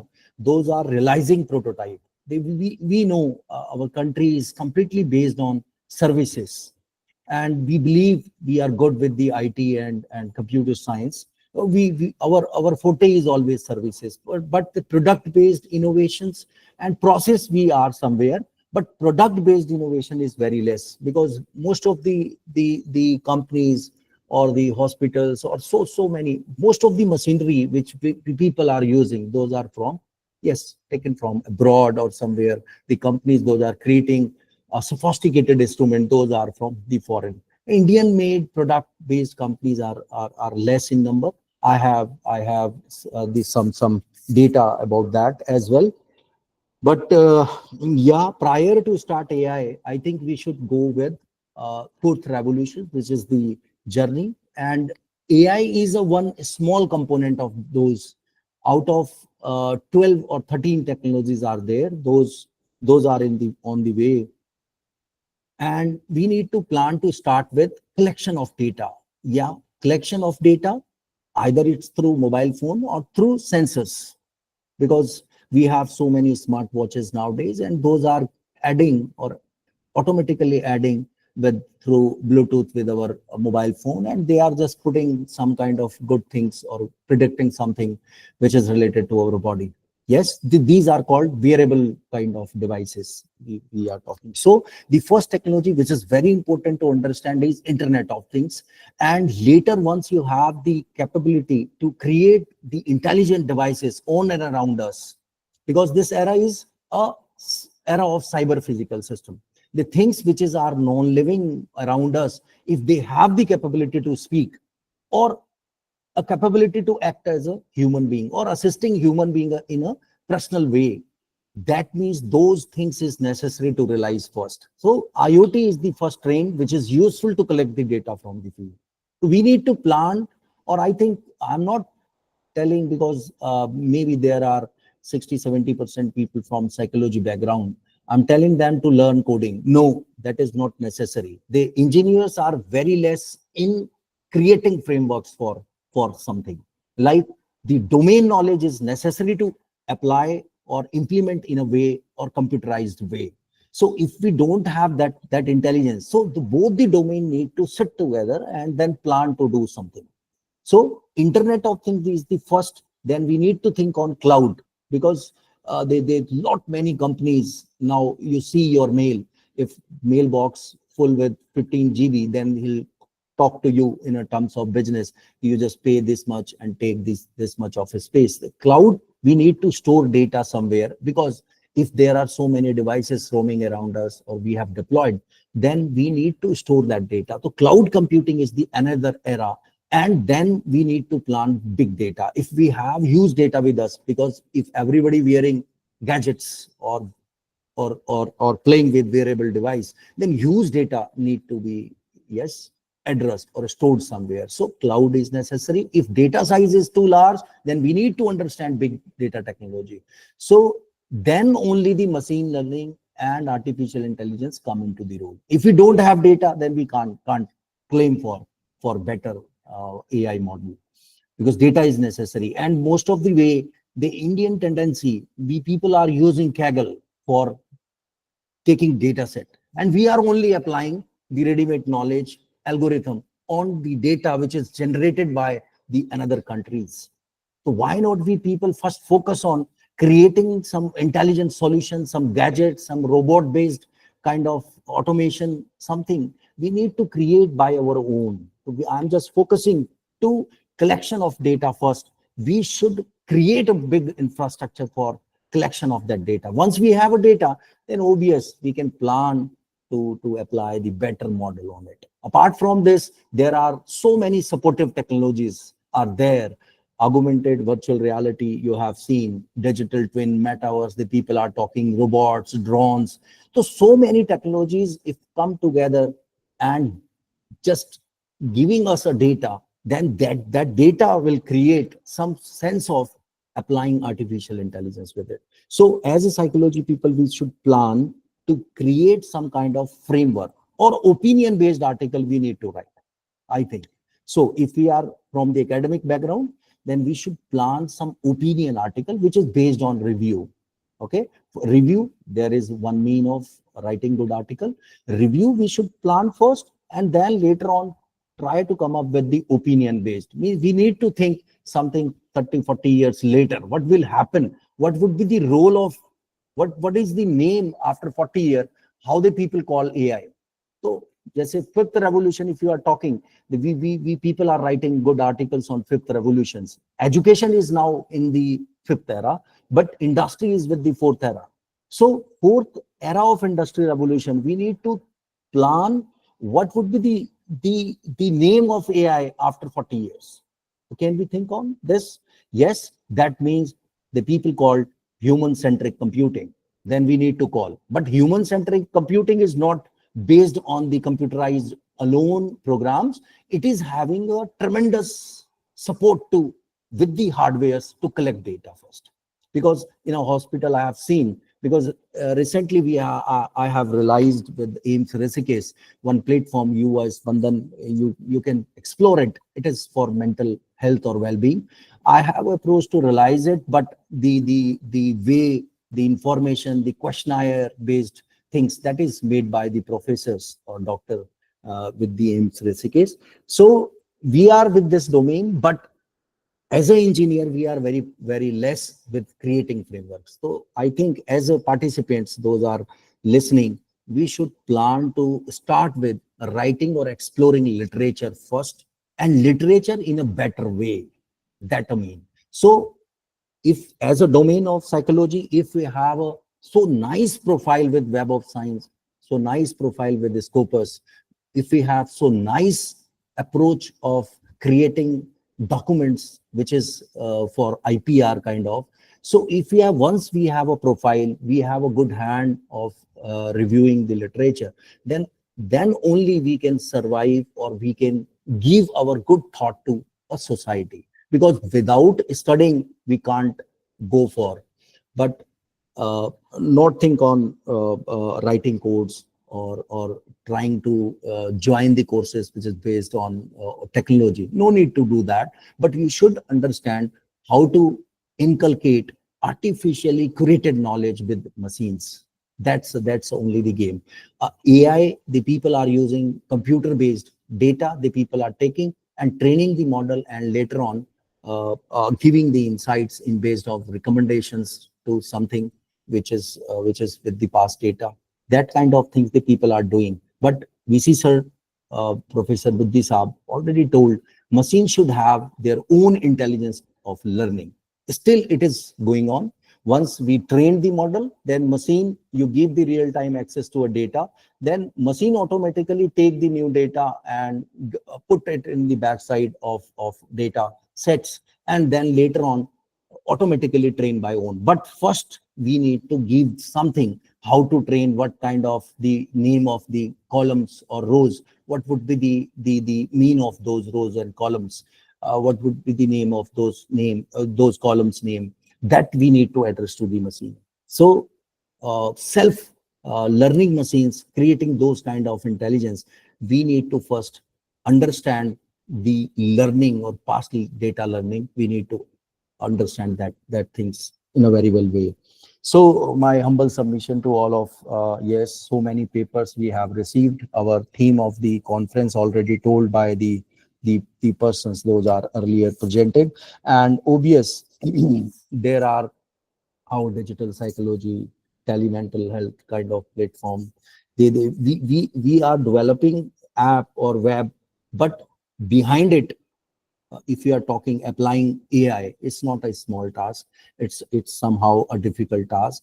But once we have a clear framework, which is not prepared by us, that is prepared by psychology people. If they have some framework in their mind, they will, yes, throw that framework towards the technology people, and then they try to realize those framework as per your suggestions.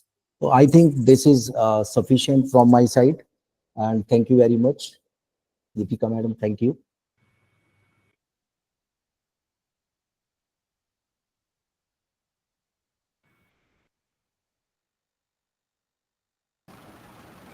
Thank you, Professor Dr. Rajesh Singh, for your words of wisdom and talking about AI and mental health, research in AI and mental health. Thank you so much, sir. Now I would like to call upon Professor Dr. Abha Singh. Professor Dr. Abha Singh is the founder and director Sci-Fi. She's the adjunct online faculty and academic consultant, Southern New Hampshire University, USA. She's a former director, IILM Center of Emotional Intelligence, IILM University. She's a former dean, Faculty of Arts, Humanities, Journalism and Communication, and Social Sciences, Director Research, Amity Institute of Psychology and Allied Sciences, Amity University, Noida. Professor Dr. Abha Singh will be speaking on AI as a transformative approach for changing lives. Professor Dr. Abha Singh, please.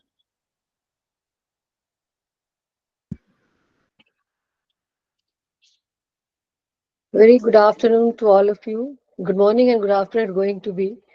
So my greetings of peace and happiness to all of you who are listening right now and who will listen after the conference is over, the recording. I am so delighted and happy to be here. And every time I come for your conference, Deepika.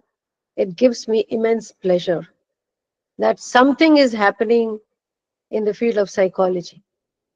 And psychology science has become so interdisciplinary now in the digital world that without psychology, it's very difficult to have justified, objective, transparent understanding on AI.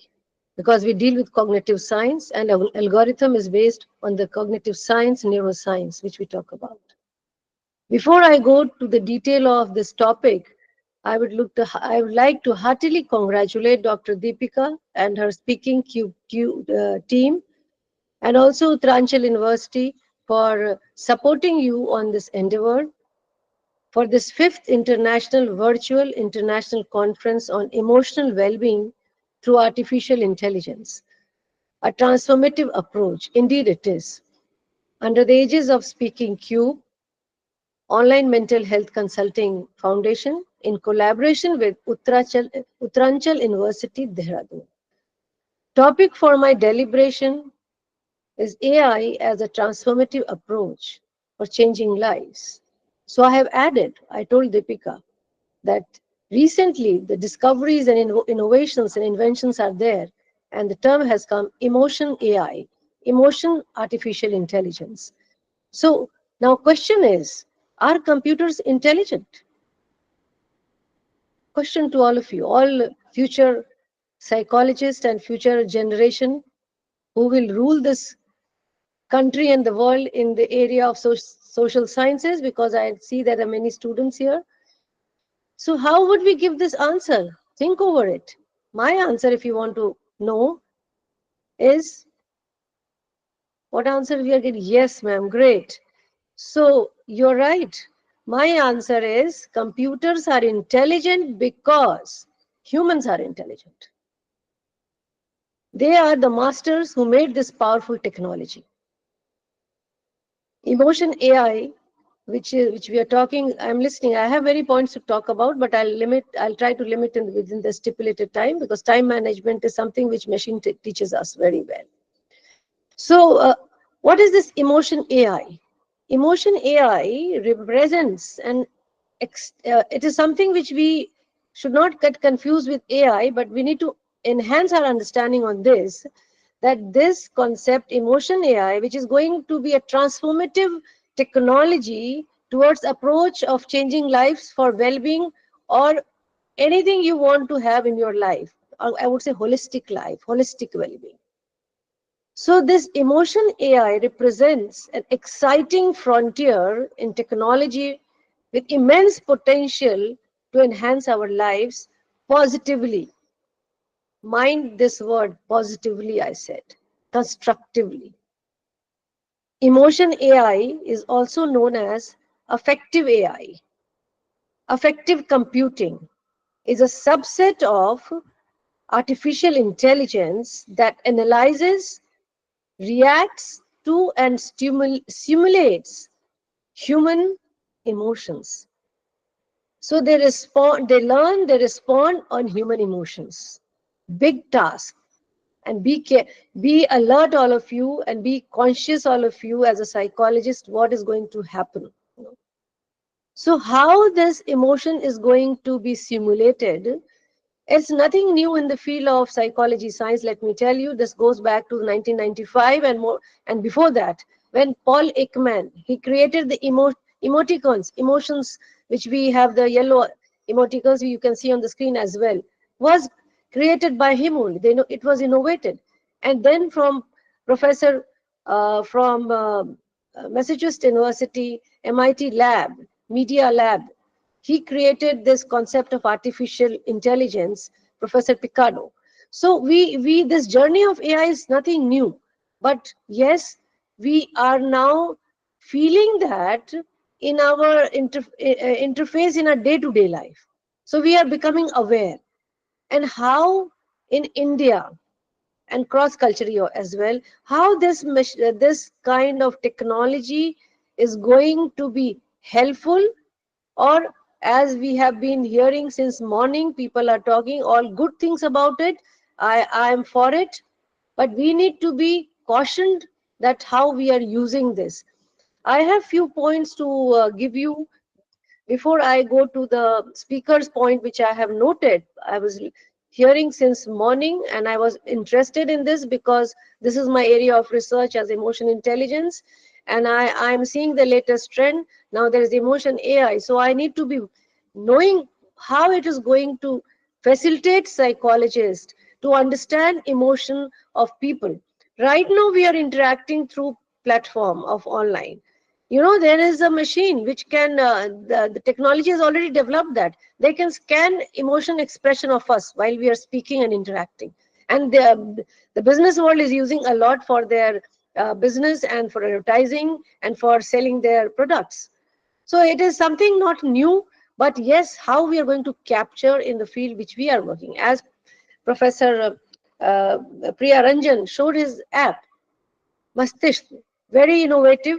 I appreciate, I congratulate. I will also alert him that please see the outcome. What is the successful outcome of that app? Are you helping patient? Is the patient satisfied? We have to track that as well. Even that can be helped by AI, AI-driven technology we can use. But we have to be alert because we are dealing with human lives as a psychologist, human trauma we are dealing with, human emotions we are dealing with. It cannot be copied and cut paste and can be done as algorithm is creating large models because they can machine. This is what machine can read large learning models they have on different emotions expression. But still I have a view that we have a different expression. We all are unique in our expression. I can see the Anupa micro expression right now. What ma'am is telling, is it something is going to help us? I can read her micro expression as a psychologist. You know, machine may capture it rightly or wrongly, but I think you can agree with me what I am saying, Anupa. So what I am trying to say, we have to be extra conscious, use machine, take the help, take the assistance, but don't rely that okay, whatever I think you get from the result from it is something has to be debated and discussed before you apply to the patient or the client in a psychological science field. You know, artificial intelligence, what explains us in a simple language, that it learns to interpret and respond to human emotion, you know, and senior leaders in organizations should consider it. It is a good change to help them, to facilitate them, to make organization feel better, but not vulnerable. That is what my caution is. If I can make feel better my employees, my people, my team, my community, I think that's how we need to challenge those inventions and innovation. Let me tell you, no innovations and invention has only pros. There are cons also. There are only advantages or disadvantages. We can't say that it has only advantages. So I think in research arena, we always debate. When you have some invention, we also talk about what are the disadvantages, so that we justify, so that it doesn't have a negative impact on humankind, on humanity. So what we will do in this context, this is also important to look at as a psychologist in our field. Another point I would like to stress, this media lab of MIT, they published this affective computing, and this is how the emotion AI came in, you know. And there are many areas which is getting help through this emotion AI. And the areas I would like to give you an example. You remember we see a lot of advertisements and a lot of funny ads and lot of visuals which popping on our telephone and our mobiles and television. Do we remember them? No. That's what is the difference. We don't remember, we forget, but our machine remembers, you know. That's the difference, you know. If you memory, I think again I have a controversial opinion in this also, that human mind is more than computer. It can remember of how many lives, I don't know. We have that area of psychology that we debate when we discuss. Deepika knows it, and we can go on discussing on that. So I think we have to be very, very in a considerate manner to see objectively, have open mind, be flexible, and take all those inputs which are there.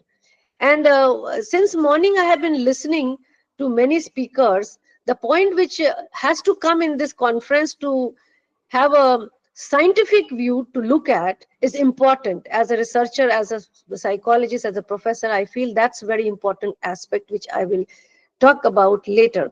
So advertising field is one where I think it is used immensely in the emotion AI.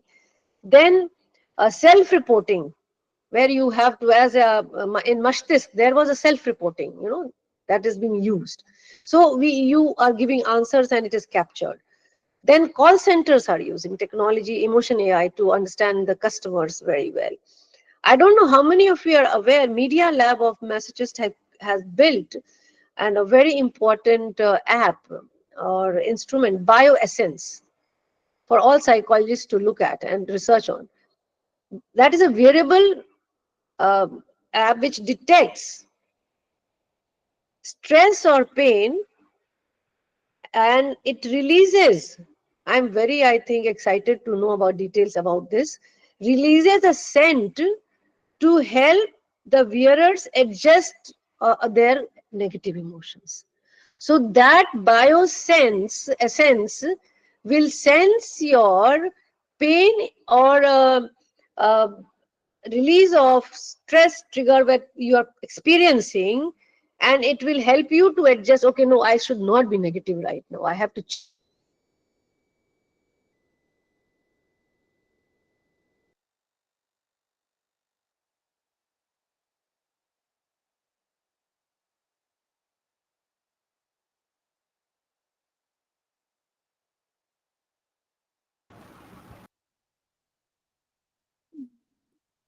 I think there is some network. Yes, ma'am. yeah, yeah. This is what it is. So we have to be alert. We can't go on speaking. So yeah, what I was trying to say. So this media, the invention which they have created from Massachusetts University, they are well known for all these kinds of inventions, and and they have a light of they have interdisciplinary approach. The psychology people are sitting with them. It's not like that you hire low paid worker for comparing the images in the algorithm and you give them the payment so meager. What kind of work they're doing? And then you use a platform for the people to understand emotions AI. That's dangerous for us. So we have that. I agree with Professor Rajesh ji, who was talking about that. We have to have expert people talking on those algorithm and working on them and having this high salary, not the low salary which we see what is happening. And that is the chat. If you're using chat GPT, you see the language, what kind of language you get sometime. So that also shows that low intelligence and the kind of work going on is not up to the mark. And as a research, when you use in research, it will not be acceptable. As a researcher, I don't accept. Many people tell me that, ma'am, this is something, it's not original. It's all chat GPT. So we have, now government has to regulate this governance for AI, which I think UN has already released booklet. Please read it, all of you. It has released booklet and they are working on that, how that AI can be governed. It has to have, again, law is very important aspect of it. So every area it can cover. So I was talking about BioEssence, this wearable which detects. So please check that wearable, what kind of it is, how we can have more Indianized system we can create. So all those who are from technology side, please check on that information. Then very important area I came across, automotive industry. They have one service which they have created in US, automotive AI service, which guides and the drivers, monitors the safety. That is what it is going to help us. That's something, the accident which takes place in our country, I think it is mind-boggling. We can go on talking the data. So there it can be a great help. So this Affectiva is a computer where is a company which is working on this, and they have similar automotive AI service which regulates the drivers' road safety and improve road safety and occupant experience. So this is something which is going to be a great revolutionary for in our culture, which is very much required. Then the assistive services, which many of you have talked, where this can help in many places in healthcare, which it can assist our patients in a big way to track their health status. And also in as a robotic is coming in a big way, they can be a great help if there is no human resource to help. But in our country, people can't say there's no human resource. I would say there is no skilled human resource. How to make resourceful humans, government should think over it. We have to spend a lot of budget, and minister was here. I think if she can get this information, that how even Deepika from your territory you can do something, I think it will be a great service to the nation. So it is very important. We should not discard those resources. We have resources, but we need to skill them. It is interesting to note, for all of your information, that skill in India does not have anything on social science. Why? I'm raising a question. You are talking of AI, and I'm talking of emotion AI. Still in our country, we are not having a skilled training for our social science people. Why? People can answer the phone. Telecounseling can't be trained. It can be. People who are past 12th standard graduation, they have no jobs. At least we can give them. The huge job is need is there in this particular area. Professor, I think Priya Ranjan was talking about that. We have to have more people coming in. So how do, my question, Deepika, is how we need to train them. And this AI, again, Vice Chancellor sir was talking of training, self-training. Yeah, machine can self-train themselves. And but what were humans? I know when I need training, I talk to you. I don't have that IT skills, Deepika, you train me. You will train me. I am conscious and I go to you and you train me. But how many of us do like this?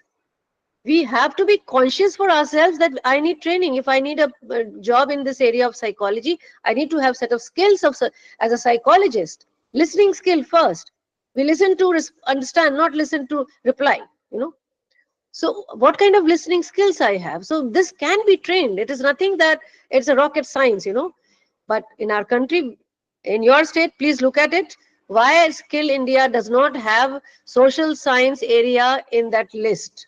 And I have raised this in FICCI also, but still I have not seen the list been updated. It's the same thing, engineering, technology. It is easy and it is easy way to train them, but this is a tough, because behavioral skills training is not easy. We say it's a soft skill. I don't say it is soft. It's a very hard skills. The attitude change is not easy. It's the hardest skill on this earth if you want to do for anybody. It is up to you. If you want to change, you will change. So this is the mindset. We have to have a paradigm shift, which a psychologist have to talk and go on talking and helping people to discover their own real self, not fake themselves on the online, which we are doing all the time. And that's what the social media, the high usage of social media, which even emotion AI, you can see that you can be assessed by that it is real or fake. I have one magazine, I always read it, Deepika. This, if you are interested, I'll share with you and you can share with others. Deep View. It gives you the latest information on AI, because I am interested in this area as a psychologist, what is going to revolutionize us as a psychologist. An interesting exercise they do every week. So I also join them, There is two pictures they will share. One is fake and one is real. And you know what is the percentage of vote they get on real and fake? Any guesses? AI revolution. 20%? So which will get more vote, fake or real? Quick. Real. Fake. I got it, Deepika. Right. Deepika Bhargava. Very right. Every time I am conscious psychologist, I do the right. Once in one I do mistake also. But mostly I have a real picture I try to assess. But mostly the vote is higher in fake. You're right. So where we are going? I am alert. I am conscious. I can see the background. I can see every detail in detail. Micro aspect of it. But if you don't do it as a psychologist, we are lost in the AI and emotion AI. That's dangerous. That's dangerous. So this is something which I wanted to share and to know. Now, the real point which I would like to discuss.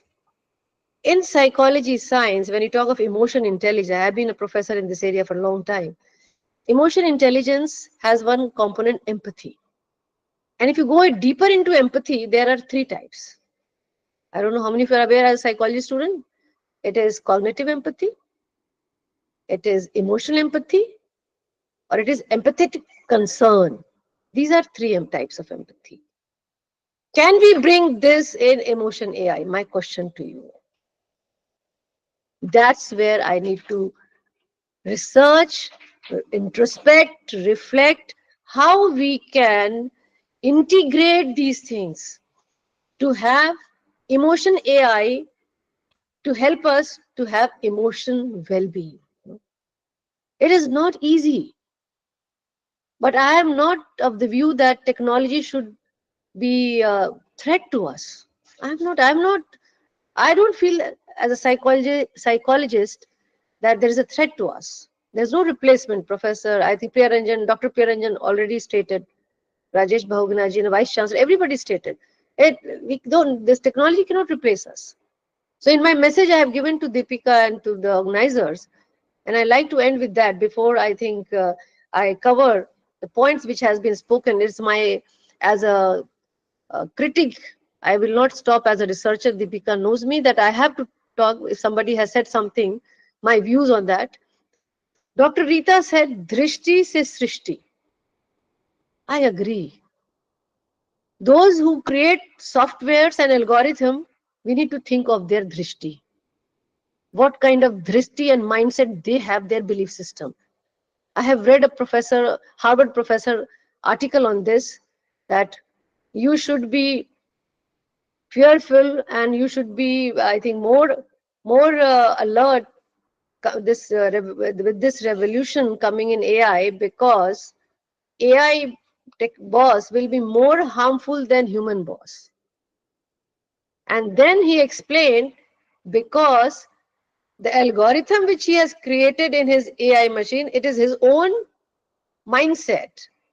If it is not debated with the team and the community and the nation, have you felt that sometimes you feel that this box should be important in this area and you want to fill it, but there's no box? This is the mistake. No discussion, no use, no feedback by the public stakeholders. So it is important, I think, those who are creators of machine learning and doing a lot of things in these innovations, we have to get the feedback before we run them. In UGC, when we had this new education policy and during my university tenure, we had a lot of debate and discussion. It was open to public, it was open to students, it was open to parents for the feedback. If you don't give feedback, that's your concern. And that's a concern as a psychologist.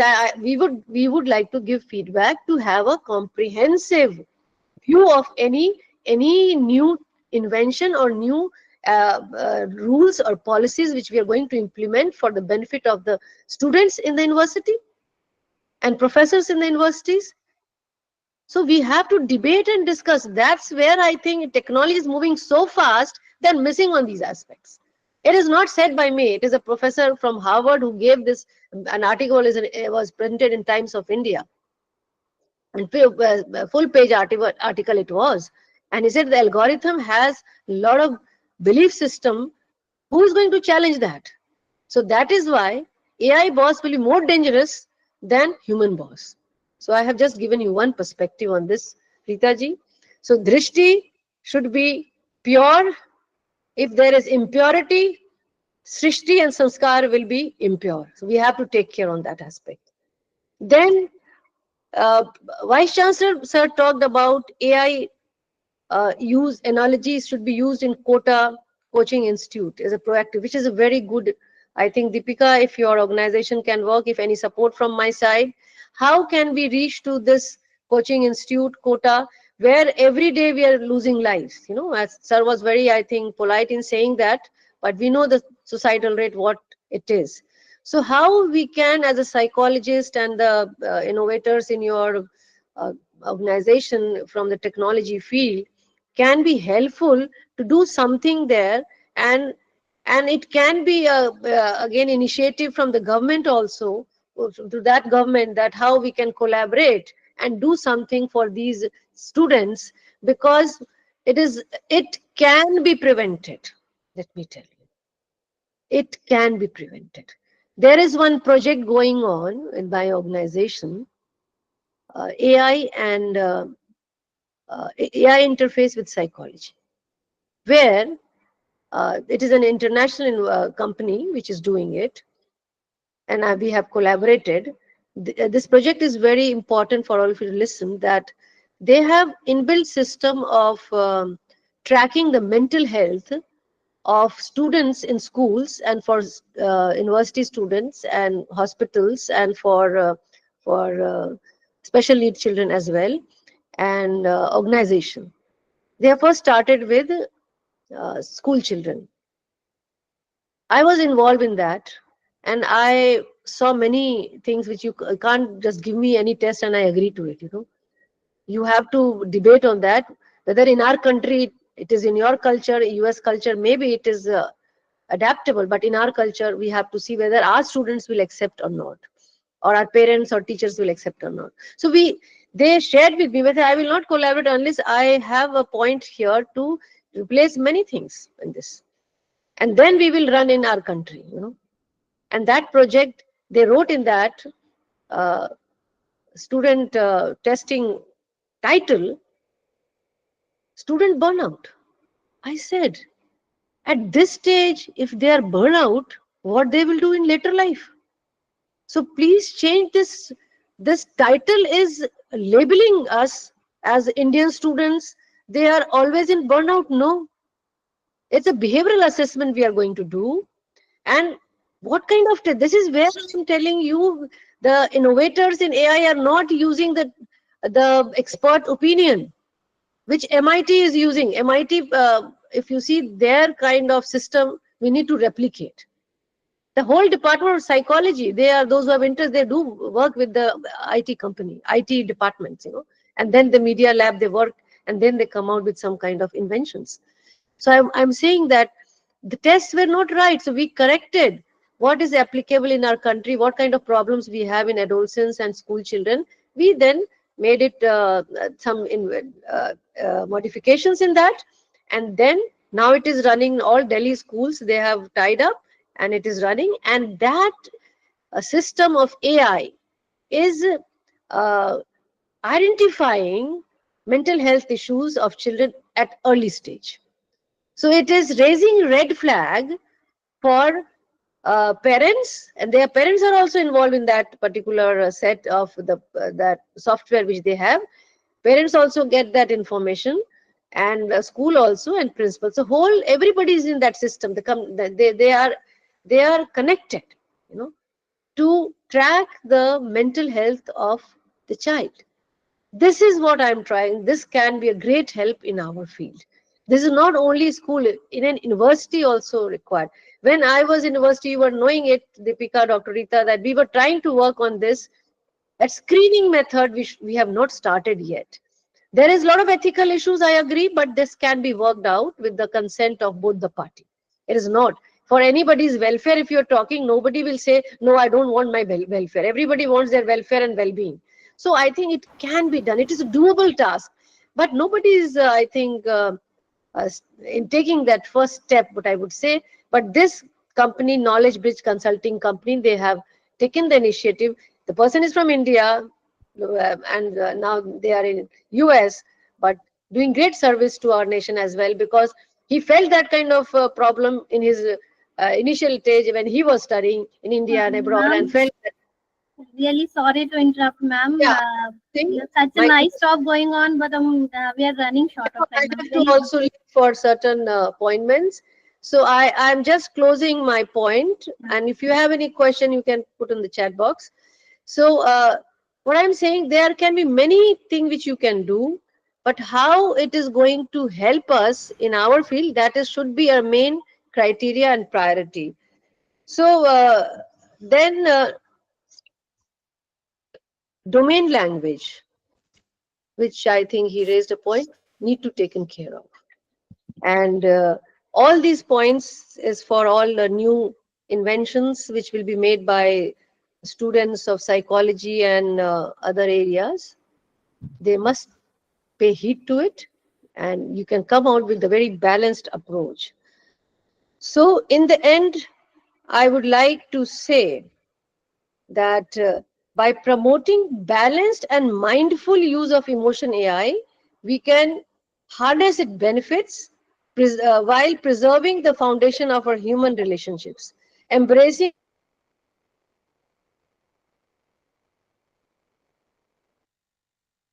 action that ultimately benefit everyone involved and human mankind and humanity. Truly stated by Rana of Kali Boy, who created the Effectiva company, the paradigm is not human versus machine, which we all are talking since morning. Paradigm is not human versus machine. Then what it is? It is really machine augmenting humans. Augmenting means enhancing humans.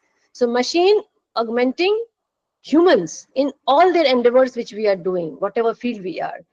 So this conference, I wish a very good luck, that it should deliberate on this topic further in the sessions, key sessions which you have for your speakers and the researchers. They should deliberate on this topic to understand importance and implication that it is human plus machine. Thank you. God bless you all. Thank you so much, ma'am. It is always a feast to listen to your words of wisdom. And we have been in contact for about, I think, more than 10 years. And thank you so much for your blessings in all our endeavor. And it will be, I'm happy to share that we have started a professional development program for telecounseling as well as one-on-one counseling, wherein we will be training, and we have already trained a batch looking at the pros and cons of the department, of the discipline. We thought that it is the high time we need to start, and we need to train our budding psychologists. So under your guidance, ma'am, thank you so much. Thank you so much, ma'am. Into the government periphery also. The government should know this. Yes, Yeah. ma'am. Thank you, ma'am. Over to you, Thank Anupa. Thank you, Professor Dr. Ava Singh. Such an insightful and knowledgeable talk, ma'am. And actually, I'm sure nobody wanted to you to stop. We wanted you to keep talking, but because we are running short of time. So, ma'am, thank you so much.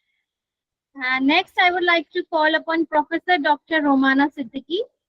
She is the Professor, Department of Psychology, Aligarh Muslim University. She has large numbers of published empirical articles in her favor and has published a book titled Dreams and Destinations, an illustrated publication of 100 Years of Women's Education. She is a member of national and international academic bodies and is the South Asia representative of Asian Association of Social Psychology. Professor Dr. Romana Siddiqui will be talking on costs and benefits of AI. Professor Siddiqui, please. Thank you, Anupama, for that introduction. And I would like to congratulate Professor Deepika Chamoli for this initiative and the entire team of Speakingcube, because you really are doing a wonderful job in this area of mental health and emotional well-being. So, and it's very commendable that every year there's a concerted effort to somehow further the progress in this area. And let me first begin by submitting that I'm not a person who is researching in the area of AI, or I'm not a clinical practitioner, basically.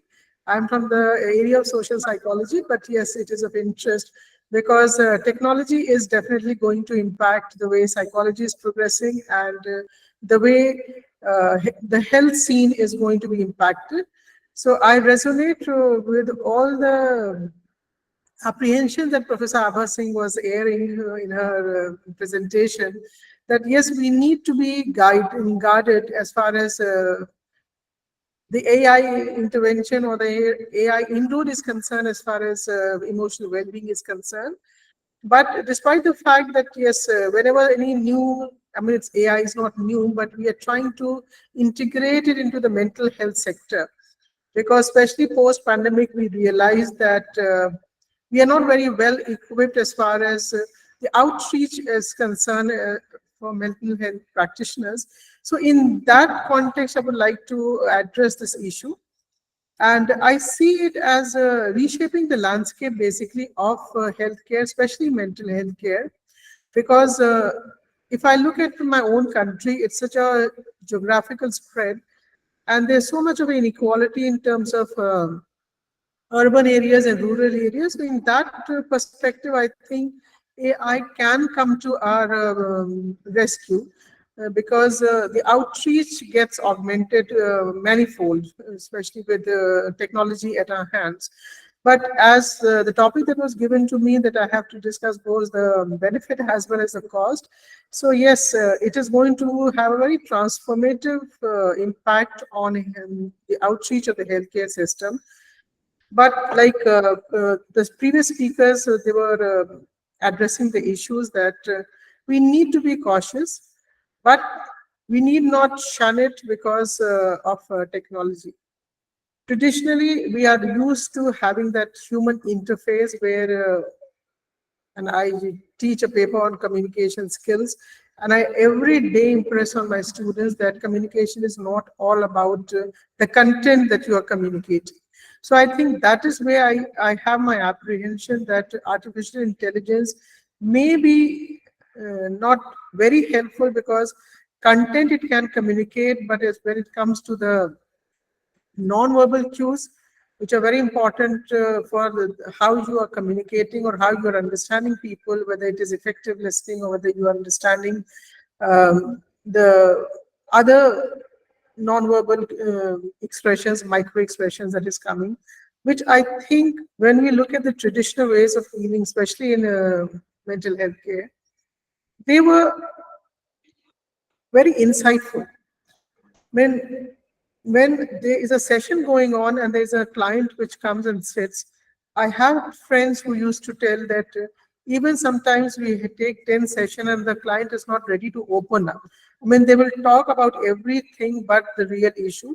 And this is because maybe the client also wants to ensure that whatever he or she is going to communicate to the counselor, is it worth it? Whether the confidentiality is going to be maintained or whether the person is going to provide the real help that they are seeking. So in that case, these sessions were meaningful because it created that bond, it created that rapport. And when it comes to the machine is not going to give you time for that rapport building. It is just like you give all the symptoms or you have those wearable gadgets where it could read those things and it is going to provide you a ready-made solution. You might be comfortable with it or you might not be comfortable with it. So you have to go with the prescription, so to say. So in that case, it has both pros and cons.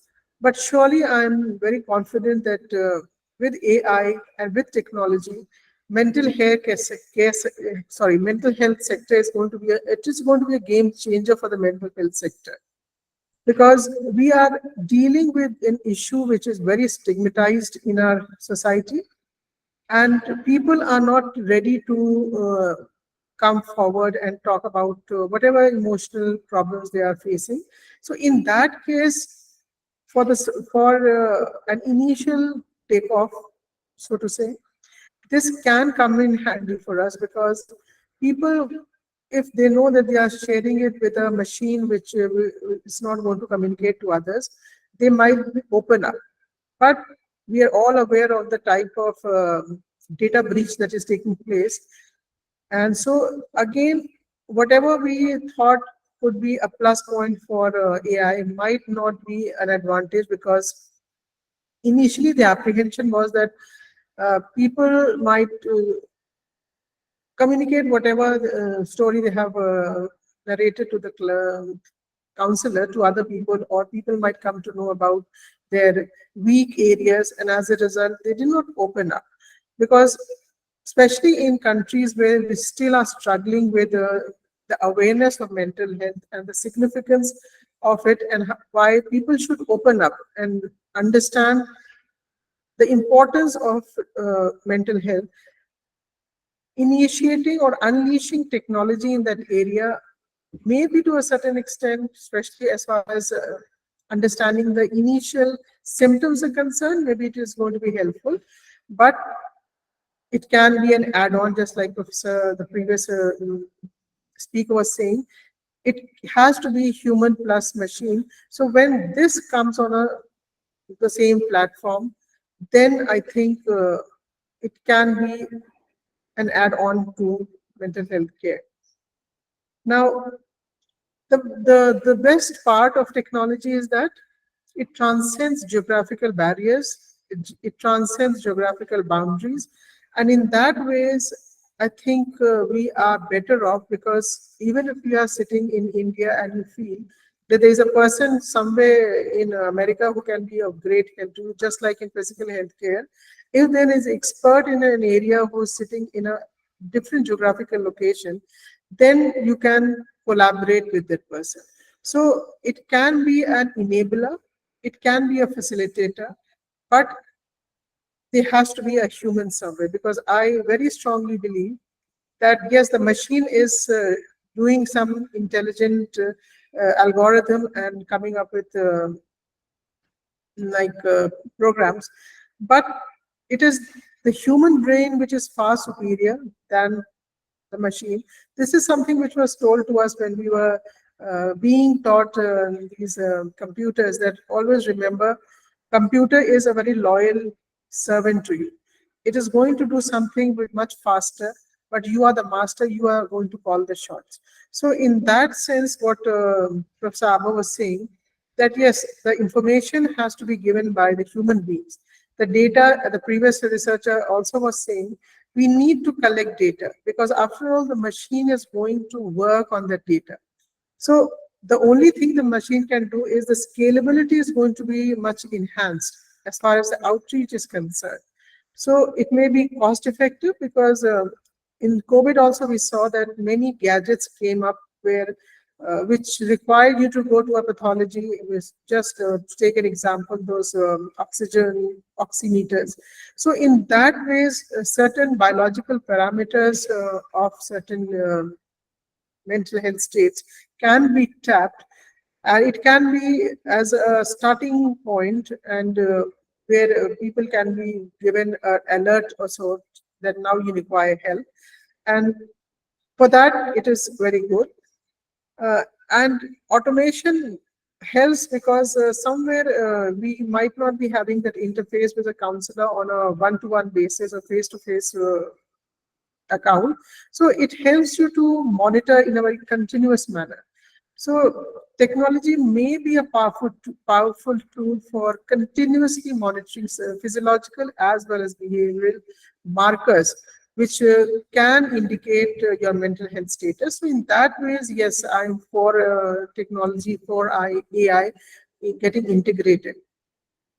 But my only apprehension is that if, I think one of the previous speakers very rightly raised the point that we are fast forwarding it. When things occur in their natural course, then we can address the pros and cons. And this is something which we saw in COVID, when the vaccine was made available to people. It was again fast forward, and now we are realizing there are certain limitations of the vaccine. So we need to do a lot of research. We need to have a lot of information, and then if we feed those information, then I think AI can work on it. So yes, as far as reducing the stigma, as far as increasing awareness, as far as anonymity is concerned, or as far as the 24/7 support which is available to the person who is trying to get some help, but in that case, it is very good, because it can transcend boundaries. And I'm sure as researches are going on in this area, so we can have a very customized help or a personalized support, which is very tailor-made to the needs of the individual. So in that case, yet it can be a good initiative. But I would like to address, because most of them, people have been from the area of mental health, and there were psychiatrists who have address this nuance where how it can be beneficial. But as an outsider looking at it, I would like to address what could be the limitations, or what could basically burst the bubble of excitement that we have around AI and especially mental health care.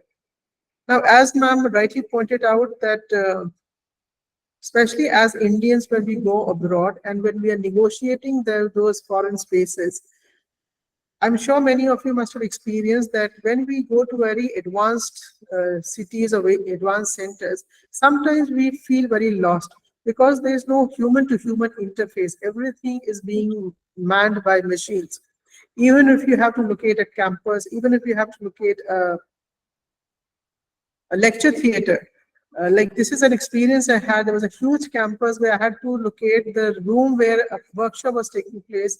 And when I used to ask people, as it is, there were not very many people the way our campuses are bubbling with activity.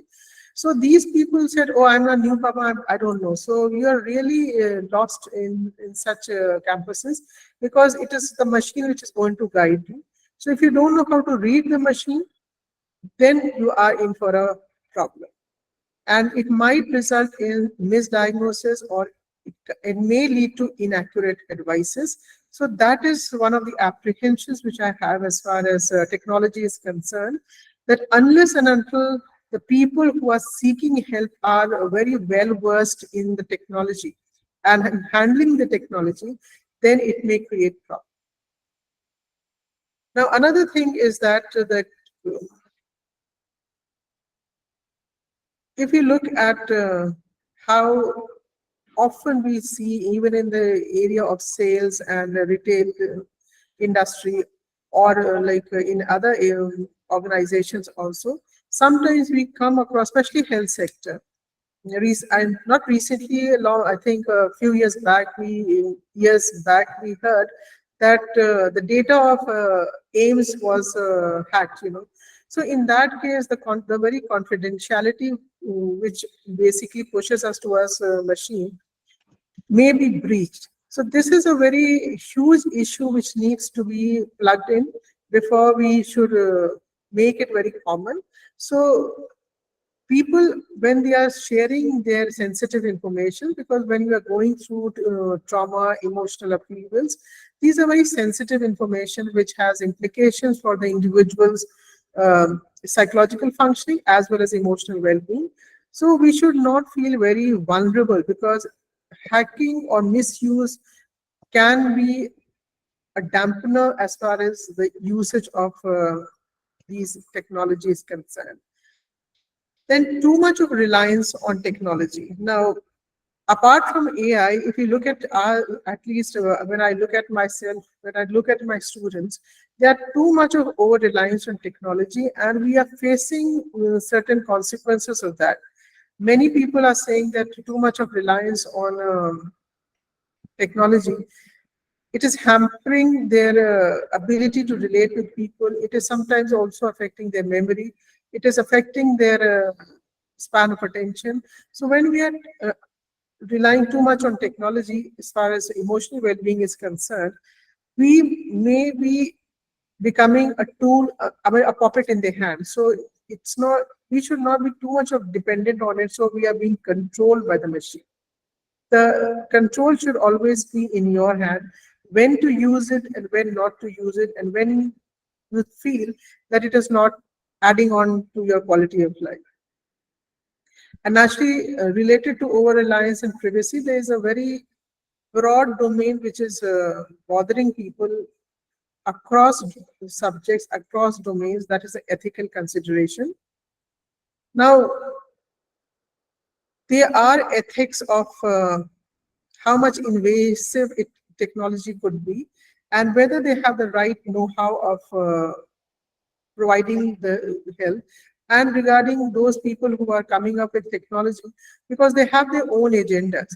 And naturally, when they try to come up with technology as the previous speaker was saying, if they are being influenced by their mindset, which is, I'm sure it's very difficult to overcome your own ideology, your own mindset, your own value system, then I think there are huge ethical considerations to be taken into consideration before we try to incorporate it or we try to integrate it with the traditional health sector. Now, one consideration which I think most of them are airing is that when we are relying on these algorithms or these datas, there are a lot of biases, because if you look at the AI models, basically they are coming from data which is located in very specific demographic groups. Now, just like in psychology, we are grappling with the issue where psychology has been influenced by the weird syndrome. That is, most of the data is coming from Western, educated, industrialized, rich, and democratic societies. So those values, if it is being incorporated in the AI models, I think it may not be adequately representing the diversity of mental health experiences.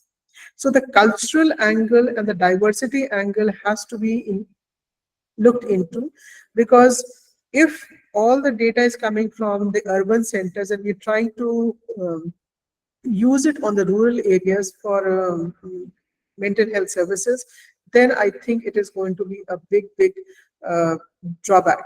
Just like even today, Freud is, despite the fact that he's one of the most well-read psychologists, he still is criticized that he formulated his theory after his experiences with his patients. So I think this is a limitation of AI models. Basically, most of the apps, I've not used them, but yeah, I've read about them. Most of the apps that are around and the models that are around, I'm sure if they have incorporated most of the diverse groups in them, then I think it is going to be very effective.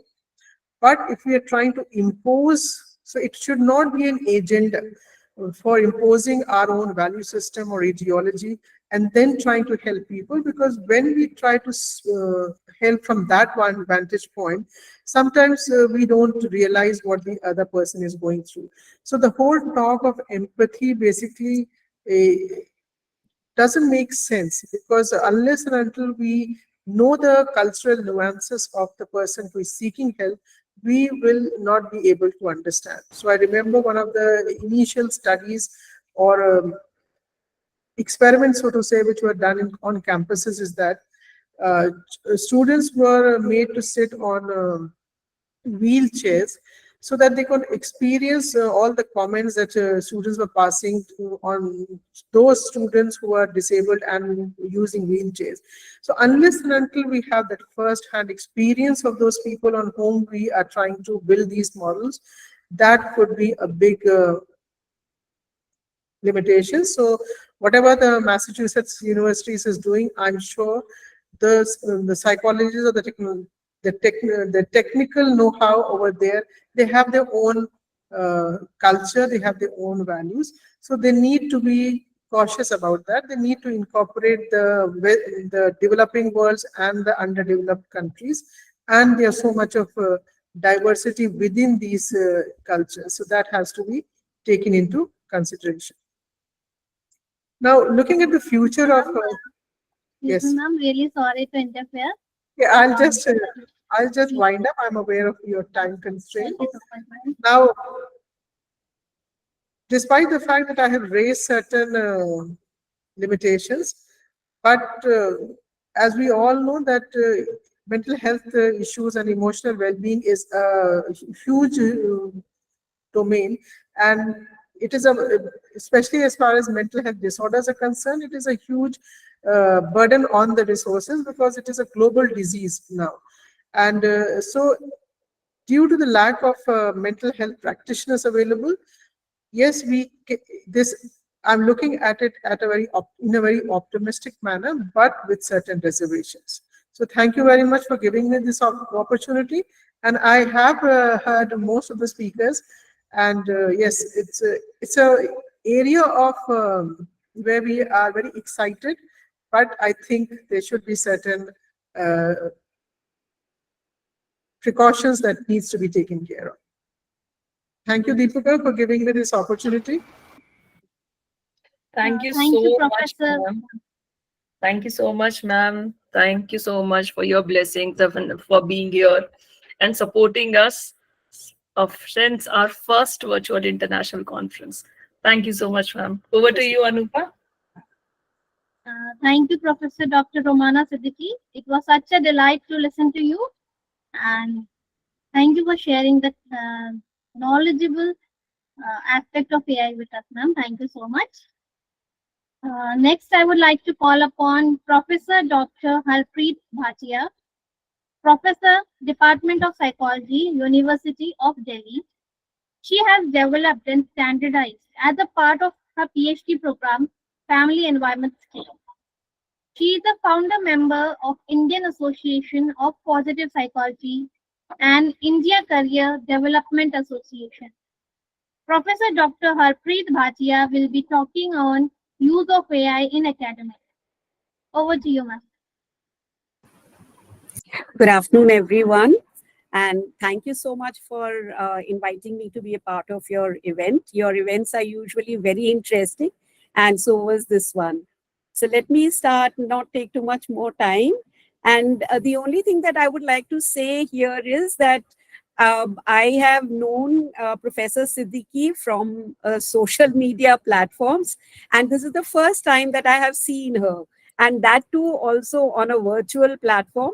So I will all the time say that this advent of AI is a wonderful boon.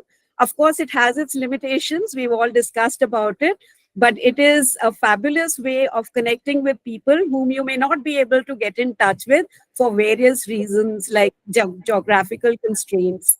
So thank you so much for giving me this opportunity to meet wonderful people like Romana Siddiqui ma'am and Abha ma'am. Thank you so much, ma'am. It's a pleasure to meet you. Thank you, ma'am. Offline also. Yes, I hope so. So I'll just share my presentation and go into my topic immediately.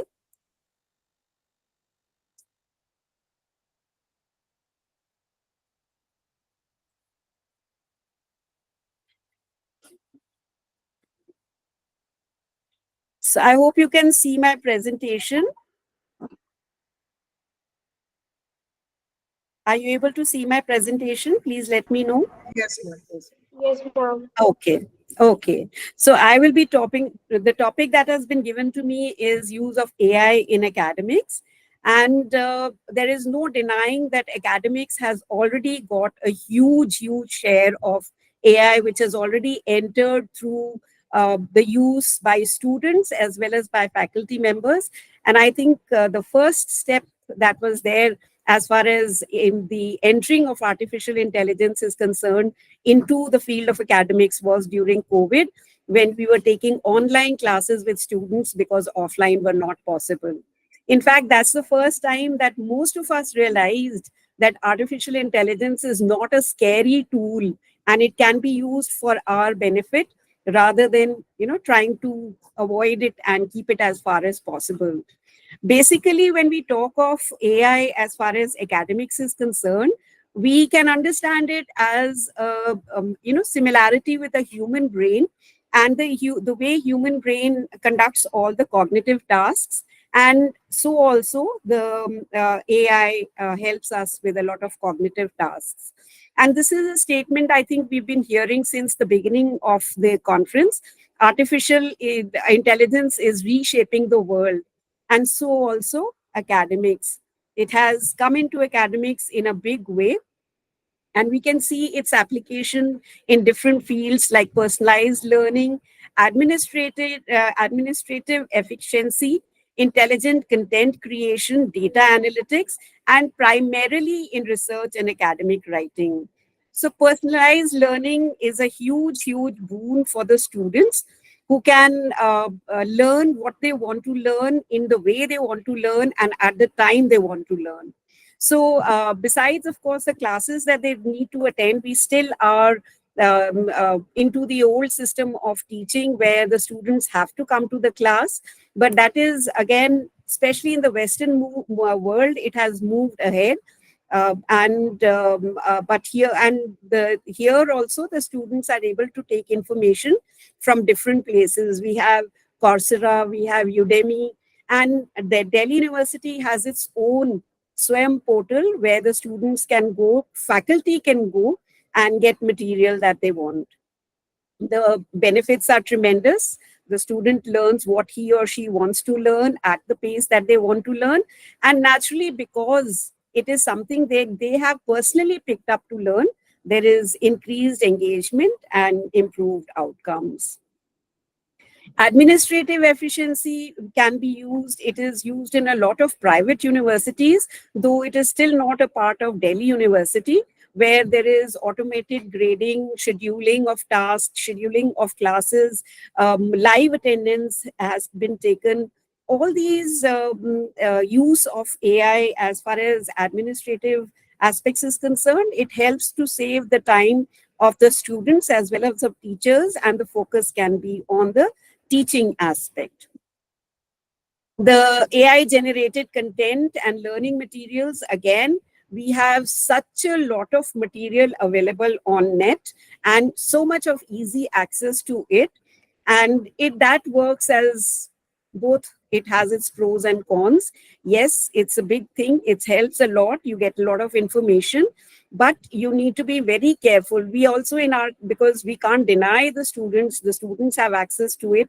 And we know that the students are taking the help of the various tools which are available for their content creation. But the only thing that we do tell them is that, yes, you take the material from there, but you understand it, make sure that it is the correct information that you are putting into your learning process, and only then go ahead with that tool. And all of us in our faculty, we do try and encourage the students that they discuss what they are going to, add into their own learning process, so that they can be taught to differentiate between what is correct information and what is incorrect information. Also, we try and encourage them that, okay, they may take the help of ChatGPT, but the output or the end product needs to be their own. They can take the framework maybe online, but the final content, because you can, as faculty, you can make out whether this is the product of the student's own work or it is a result of an online tool that they have taken.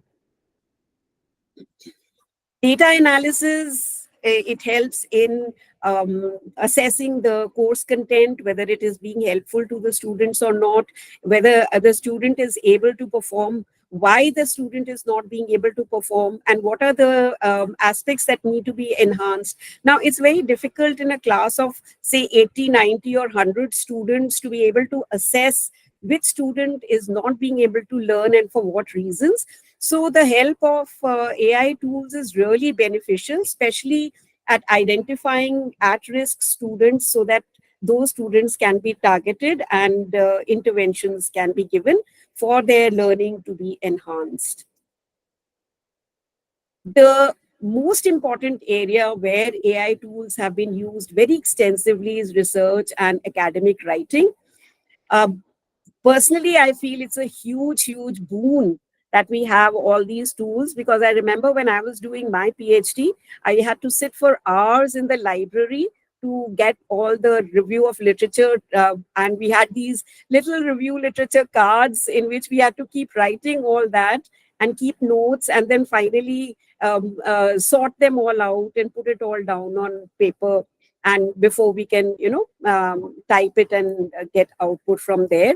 Whereas now it is so easy to access all the review of literature. Just sitting on the laptop, you can get material from all kinds of journals from all over the world. And I had to make a special trip to NIMHANS because there was not enough material available in the libraries in Delhi. So all those things can be avoided as far as research is concerned. So naturally, it enhances your research accuracy. It enhances your work that you have done. It gives you more time to put into the the actual work that you are doing instead of traveling all over the countryside. And the tools like Turnitin help in plagiarism detection. All these are greatly helpful as far as research is concerned. Of course, it's the downside as well. I will be talking about that. And when we are talking about output as far as written material is concerned, we know that there are 4 different types. Descriptive, which is the simplest, and the AI tools help the best in descriptive information.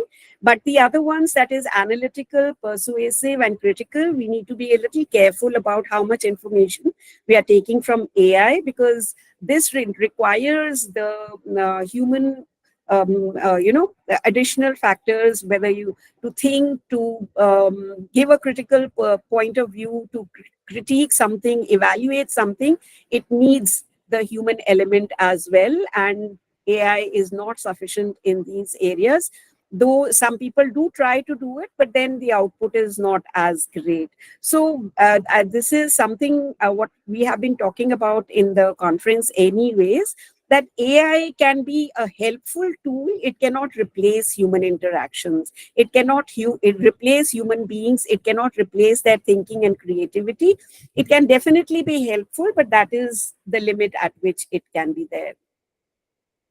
These are again the same things. So we can see these are the threats that is there in scientific research. Plagiarism content is usually very high because people are taking material from online sources. And fortunately, we have tools like Turnitin which tell us that where from the plagiarism has been done and what are the areas in that report that have been plagiarized and what needs to be done. Misinformation, I was already talking about. All information which is available on net is not right information, not correct information. We need to be very careful what is the information that we do take. Another big area of threat is image duplication and manipulation. People use images like I have done in my presentation, but as you can see, I have also given the source from where I have taken that image. Of course, images online which are available is a fabulous resource. And I think images in your presentation do a great thing for the presentation to look attractive and hold people's attention. But at the same time, we need to acknowledge the image that we have taken and from where. But this threat of image duplication and manipulation, that is, you take 2 different images from 2 different sources and mix them together and make a third image of your own, that is not ethical. Tampering with the results is also possible with AI. That is, we have a particular result and then we change our entire research to fit those results. That, of course, we can do even without AI, but AI is especially helpful if somebody wants to do something like that. And AI becomes a kind of a co-author to your research work that you have done because you've taken so much of help from the AI tools. So we have to see very carefully how much of AI we are using and how we are using that AI and whether we are giving credit to the sources that we are taking the information from. Also, you can take the general ideas from the AI sources, but make it your own and discuss it in a way that presents your ideas and not ideas of some XYZ person. The prompting from AI is okay, but doing the entire thing from AI is not. So now we cannot deny that AI is now here to stay. To say that we should or shouldn't take the help of AI, I don't think is a question anymore. AI is here, but we also need to know how we can make sure that we keep in mind the ethical aspects and look at the challenges that come with AI. Data privacy and security is a very, very important aspect. Not only the research data that you have put online, also your personal data, your personal information, all that is also a big concern. There's another big concern which is seen in the faculty in the teaching area, They feel that the teachers will now be redundant because AI is coming in a big way. But I would like to say that role of teacher has changed. It has not gone anywhere. The teacher is still needed. Just a second. Nothing can replace the role of the teacher. The AI cannot replace the teacher, but the teacher needs to change the way the teaching is to be done. And the people are not going to go out of jobs. It's just the skills that are needed now are different from what were needed earlier. And the more fast we understand this and update our own skills, the better for us. Another aspect is, which is very, very important, which I think Professor Siddiqui had also mentioned, that in India, AI is not equally distributed in all sections of our society. There are a lot of places where Wi-Fi's are not available. There are a lot of people for whom laptops and other AI tools are not available. So this digital divide is something that we need to touch upon or explore or do something about. We know that the future of AI is there in academics. A lot of learning is online. A lot of learning is through virtual reality. The AI is now going to become a part of the curriculum, and there is ongoing research is there on as far as the role of AI is there in academics. But like I said, we cannot, like even I think one of the earlier speakers had said, you can love it or hate it, but you can't ignore it. It's there to stay. Since the topic for today was emotional well-being, I thought I would touch a little bit on that as well. The AI environment, which is there in the classes these days, especially in the higher education institutes, is actually causing a lot of distress to students and faculty because of the various issues that I had talked about. Also, financial challenges are there for students who are unable to afford all these gadgets and ways of reaching to the AI sources. And very, very important aspect is the addiction to technology that the students are getting into these days. They're constantly on the net, constantly doing things related to artificial intelligence.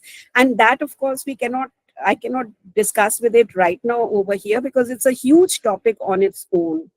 So we are trying to deal with this in our classes by training the students, those students who are unable to access material. We even tell them how to access material, how to do review of literature online. These things, these I think are skills that are now required to be given to our students. And at the same time, we also need to help the students develop resilience, develop hardiness, develop coping techniques through various things like other skills. One of the aspects that I found the students really responded to was great gratitude journaling. So we encourage gratitude journaling in our class to develop emotional well-being in our students. These are the different aspects related to emotional wellness, which we have all talked about at in different ways. So all the speakers so far have talked about all these aspects, about how the emotional wellness or how emotional well-being in students can be encouraged and is a very, very important component, especially when we are talking about it in relation to academics. So with that, I would like to say a huge big thank you to everyone for listening to me. And any questions anybody would like to ask, please feel free to do that. Thank you so much, ma'am, for a wonderful, insightful presentation. And I think it is a feast to all of us, especially the budding psychologists, because we are in the field of, we are in the era of technology. This world is techno-savvy, and we have to live and we have to make peace with AI. We have to augment our reality with AI. So thank you so much, ma'am. Thank you so much. Over to you, Anupa. Thank you. Thank you, Professor Harpreet Bhatia, for such an insightful presentation. And really, the role of AI in academics, it's very promising, and I get it's very challenging for the students. You reminded me of a Right. conversation where two students were talking about assignments, and one of them suggested that, oh, you used your chat GPT and to finish off your assignments fast. So actually, it's like that only. I think we have a question here. Yeah, sure. Somebody raised hand. Somebody has raised hand, I guess. Does anyone has a question? Please post in the in-call messages. We'll answer you. Thank you, Professor Dr. Harpreet Bhatia. Thank you so much. I'll exit now. Huh? Now I would like to call upon Professor Dr. Ravi Shankar AV, Professor of Psychology and Management, MS Ramaiah College of Arts, Science and Commerce. He is a Kargil veteran and an NLP and aptitude trainer. Professor Dr. Ravi Shankar AV will be speaking on AI use in education. Over to you, sir. Thank you, ma'am. Thank you for that wonderful introduction. And am I audible? Kindly confirm. Yes, sir. Yeah. So let me share my screen first.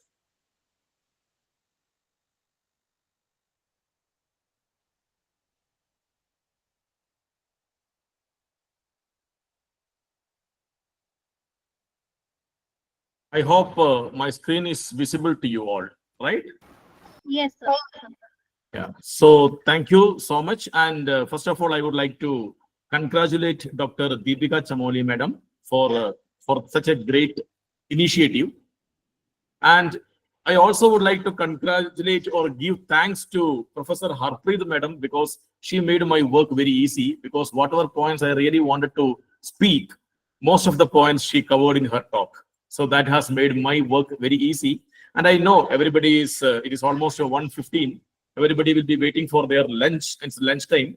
So I will not be taking much of the time. I will cut short and I will, come to the cover the important points.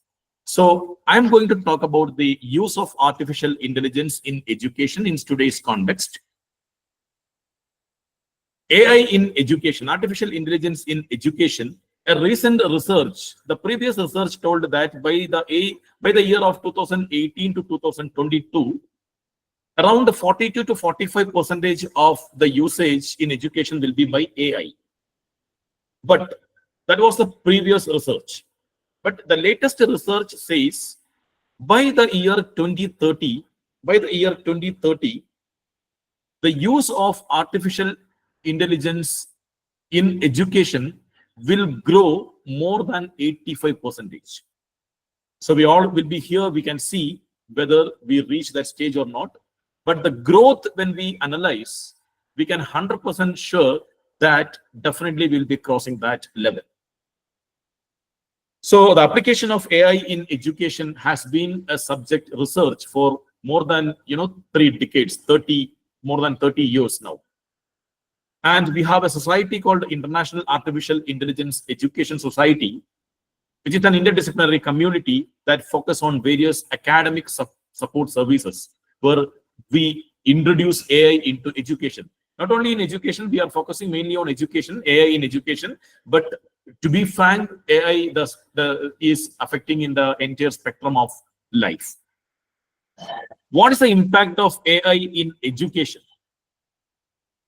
Almost AI impacts every area of our life in the future, and out of those, education sector will be the hugely affected, because teaching and learning is a major part of the current education system, and AI impacts the teaching and learning very hugely.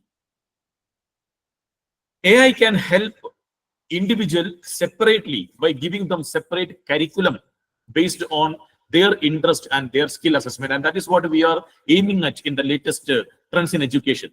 Skill-based education is what we are aiming at. So when we talk about a skill-based education, the skill set for different people will be different. So according to the aptitude, according to the skill set, if you want to, to develop a curriculum in the traditional way of education, it is difficult. So AI can be a much help in that way. AI can help individuals separately by giving them such curriculum, which is based on their aptitude, their skills, their requirements. So when we talk about such advantages of AI in education, already all these points are already covered by Professor Harpreet Bhatia ma'am, and thank you ma'am for that. So at present, young people, especially students, tend to use a lot of time using their smartphones or tablets for that matter. So this gives them a very good opportunity to study, at least spend some time, 10 to 15 or 20 minutes of their time using AI applications. Can you confirm whether I am audible to everyone? Yes, sir. Yeah. So when we spend at least 15-20 minutes with the AI applications, that artificial intelligence helps to understand it's the mood of that person who is using AI. And this becomes a very important thing in today's context.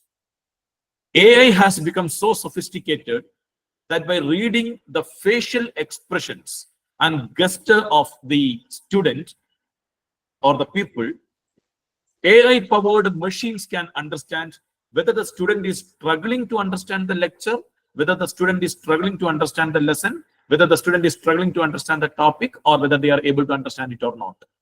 It is by reading the facial expression of the student. For that, when the student spend at least 15, 20, 25, half an hour time with such AI-powered machines, it is easy for the machine to analyze and understand what is the difficulty level of that particular topic for that particular student. Accordingly, the customization can happen. The gestures, the body facial expressions are good enough. So the customization of that academic curriculum can be done by such AI-powered machines according to the needs and requirement of each and every student, each and every individual. This is one of the very important advantage of AI in education. So this is the reason I told AI tools customization. When we do this such customization, then AI tools, provides several resources to people to speak in different languages. So that semantic barrier will not be a problem in education when we talk about use of artificial intelligence in education. Language is not a problem. Region is not a problem. State is not a problem. Country is not a problem. There is no boundaries and barriers when we use AI in education. AI provides with several resources to people who speak different languages or having, even people with hearing, visual impaired people. For them also, AI in education plays a very important, very significant, very vital role. So AI tools can be a global, with the applications of artificial intelligence in education, global classrooms are even possible, including people who are even differently abled, visually impaired, or you can say hearing impaired. Such people also, it is easily we can give them the benefit of artificial intelligence in education. So when we compare with the traditional way of teaching and learning, the advantages are much higher. AI provides several resources to people who speak different languages. And then the most important thing is that, admission time, when the student enroll, admission and enrollment processes can also be done with the impact of artificial intelligence. And the future enrollment and the future potential of educational institutions for their enrollment will be purely powered by artificial intelligence. So AI provides AI, the admission and enrollment processes can be done with that AI, one of the very important advantage. So what I really wanted to tell you is whatever we are seeing today in today's context, it is only 40, 50, 60% of that full potential of AI. The main thing is yet to come. The main potential is yet to explore, yet to unleash. Then adaptive group formation is one of the very, very important part when we talk about artificial intelligence in education. What is adaptive group formation? You know, like based on a particular interest, based on a particular task, based on a particular skill set, you can divide students into different groups. There are 100 students in a class, or there are 1,000 students in a college, or there are 500 students particularly enrolled for a particular course.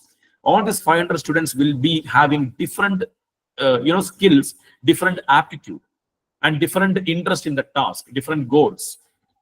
Based on what is their particular task, what is suited for them, what is their skill set, based on that, we, using artificial intelligence, we segregate them into different groups, and we form them into different, classify them into different groups, and we call them as adaptive group formation, which is very tedious job for with a traditional way of doing. But with artificial intelligence, it becomes very, very, very easy, because it is AI is a application of software. So artificial intelligence is in education is a computer-based technology that provides personalized, adaptive, insightful teaching and learning. So that is the reason adaptive group formation is possible. Then the biggest advantage of AI in education is voice assistant. And we all know nowadays we are talking about Alexa and all such things. Voice assistant is one of the very important advantage of artificial intelligence in education. The AI component is a very useful inclusion in not only in education, we use it for all spectrum of life. But since we are talking about the impact of artificial intelligence in education, it plays a vital role. You know, like it includes Google Assistant, then Microsoft, that is Cortana from Microsoft, Apple's Alexa, Siri, or Alexa from Amazon. These all are, examples for such voice assistants, which all are AI powered. So it plays a very important role when we talk about education, AI in education. Voice assistants can be used at home, or even we can use at non-educational locations to access the learning assistance. Voice assistants, the main aim is to provide answers to students when they have queries about admission to various national or international level institutions. Whenever we decide for your admissions to different colleges or different universities across the globe, a lot of questions comes into the place of this in the mind of the student regarding different areas where they want to select. So voice assistant plays a very, very important role, because voice assistant give them a clarity within seconds, and they answer all their queries within seconds, which is possible only when we have the impact of AI in education system. So that is one of the very important advantage of artificial intelligence in education system. Then we are talking about a lot of advantages, but at the same time, we need to talk about a little bit of disadvantages of AI also. As my previous speakers were rightly pointing out, artificial intelligence in education and how far it can replace the current teaching and learning is a question. There is a content of empathy. And since I am also from the background of psychology, we will talk about empathy, we will talk about compassion, and a rapport between students and teacher, or the compassion between students and teacher, the empathy towards children, what relationship we carry. How far the AI will be successful in replacing that part, that feeling, emotions, we have to wait and see. Similarly, when we talk a lot about the advantages of AI, there are a lot of potential risk also involved in it. Artificial intelligence is an area which in education which becomes a rapidly increasing area. Intelligent tutoring system is used to stimulate one-to-one tutoring and all. But still, there will be some potential risk associated with the use of AI. Despite of a lot of opportunities what AI offer, AI could support teaching, learning, everything, but there remains a question: what is the ethical considerations when we use AI? Is it sufficient to meet the ethics in education? If yes, how? So ethics is one of the very important area where the potential risk of artificial intelligence is involved when it is used in education. We all were talking about a lot of education and its research, and we were talking about review of literature, research, and all those things, the application of artificial intelligence in research area and all. But a big important question comes regarding the ethics in research when we use artificial intelligence. We talk a lot about the plagiarism and all, but how far it is ethical? This is one of the questions, ethical implications. Then everything is replaced by machine. Then what is that relationship between personal interaction? So there will be a drastic reduction in the personal interaction between teacher and student when everything is replaced by AI. Is it in the right direction or not? Is a big question in front of us. If you don't have opportunity to meet your students, then is it the right way we are moving ahead? Is an important question to be answered. And second, if everything is given to the student through machines by the application of artificial intelligence, then more or less they are they become technology addicted. So that is also in a doubt. It's a question that technology addiction is the right thing to be developed or not. So leaving these questions to you today to think more about it, and let us wait and see what is going to happen in the near future. With that, let me conclude my words here. So artificial intelligence in education is definitely a revolutionary change, no doubt in that. The next level uses of artificial intelligence is yet to be unleashed, yet to be found out, yet to be invented. We have seen only 40–50% of what is the original artificial intelligence in education. The major portion and the major inventions are yet to be unleashed, and we are waiting for that. When we do, we should not ignore the potential risk also associated with it. So people working with the AI will definitely... Excuse me? Excuse me? Sorry, sir, you can continue, sir.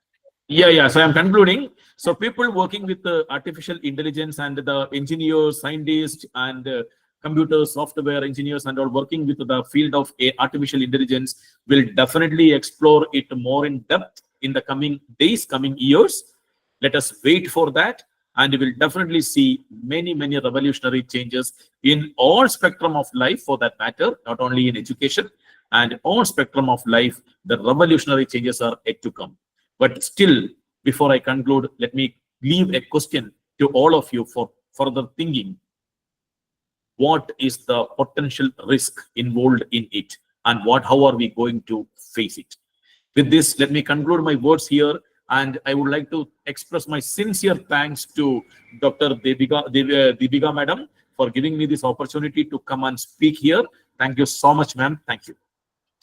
Thank you so much, sir, for accepting the invitation. We have also met on a technical platform, an official platform, very formal platform.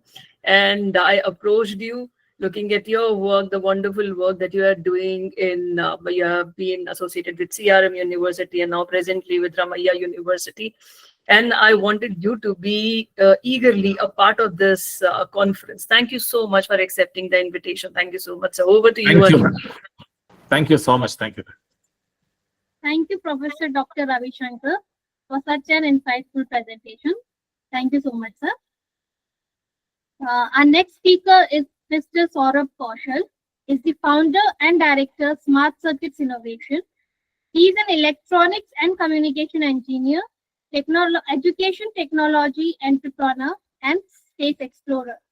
He is also a recipient of Limca Book of Records and prestigious Karamveer Chakra instituted with United Nations for his work in the field of education, science, and technology.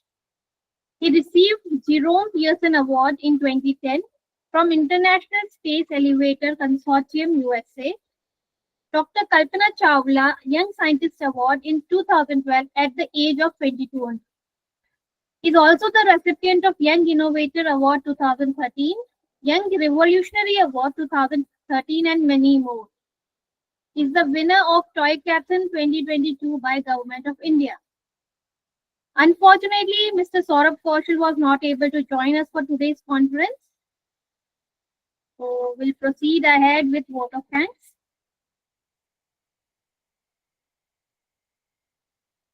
So, a very good afternoon to all of you. As we come to the conclusion of the day one of this insightful and enriching conference, it is my honor to deliver the vote of thanks on the behalf of Speakingcube. First and foremost, I extend my deepest gratitude to our esteemed chief guest, Mrs. Madhu Bhatt, for her inspiring address. Her valuable insights have significantly contributed to the success of this event.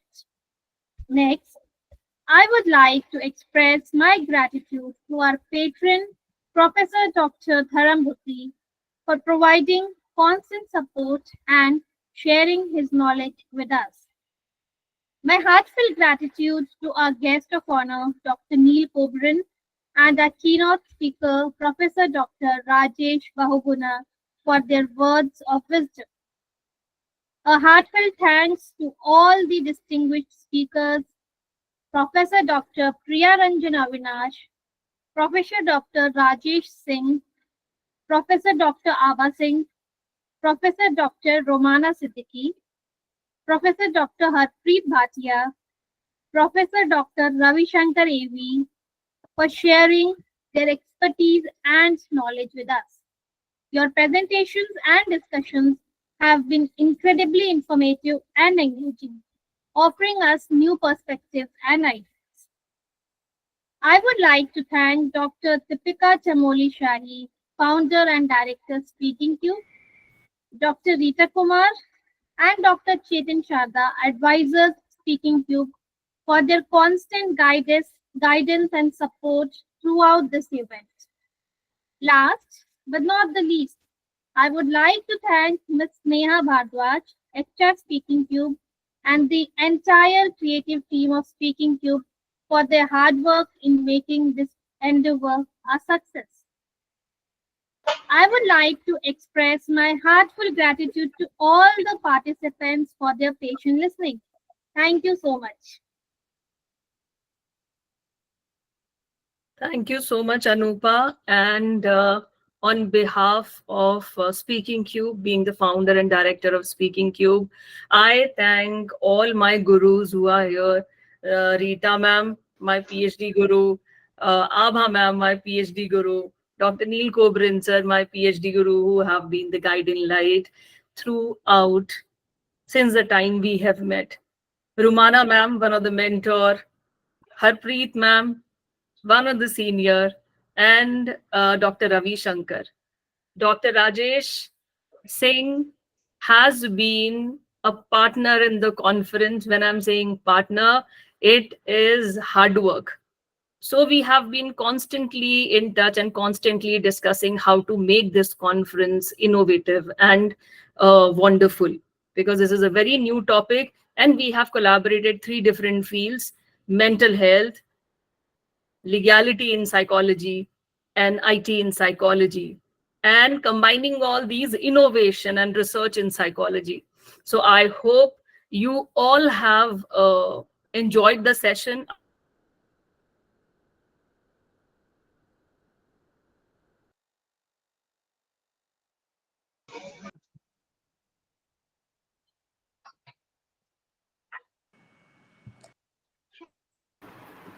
To my team, especially Sneha, Kajal, all the creative team, they have put in a lot of efforts to make this session happen, to make this inauguration happen the way it has happened. And thank you, everybody, each and everybody in the group for the positive intent. It is only because of the positive intent that this wonderful session has happened the way it has happened. And we'll be connected. We are from psychology fraternity. We will be connected, be it from psychology or IT or legal. But then we all think about good mental health. We all have an inclination towards good mental health, which is why we are a part of this conference. So let's stay connected and help each other, support each other, and in whichever way we can. So thank you, everyone. Thank you to all my mentors, all my gurus, and the participants. So let's meet tomorrow for the wonderful workshops. So we have experts from Metaverse. We have expert who will be teaching how to use AI in researches and education, how you can use the different tools of AI in innovation and especially patenting. You will be having my question answer session on that, telecounseling, online counseling, and psychotherapy. So let's meet tomorrow for a wonderful session. Thank you, I think, everyone. someone has raised hand. Thank you. Sudarshan Mahanta.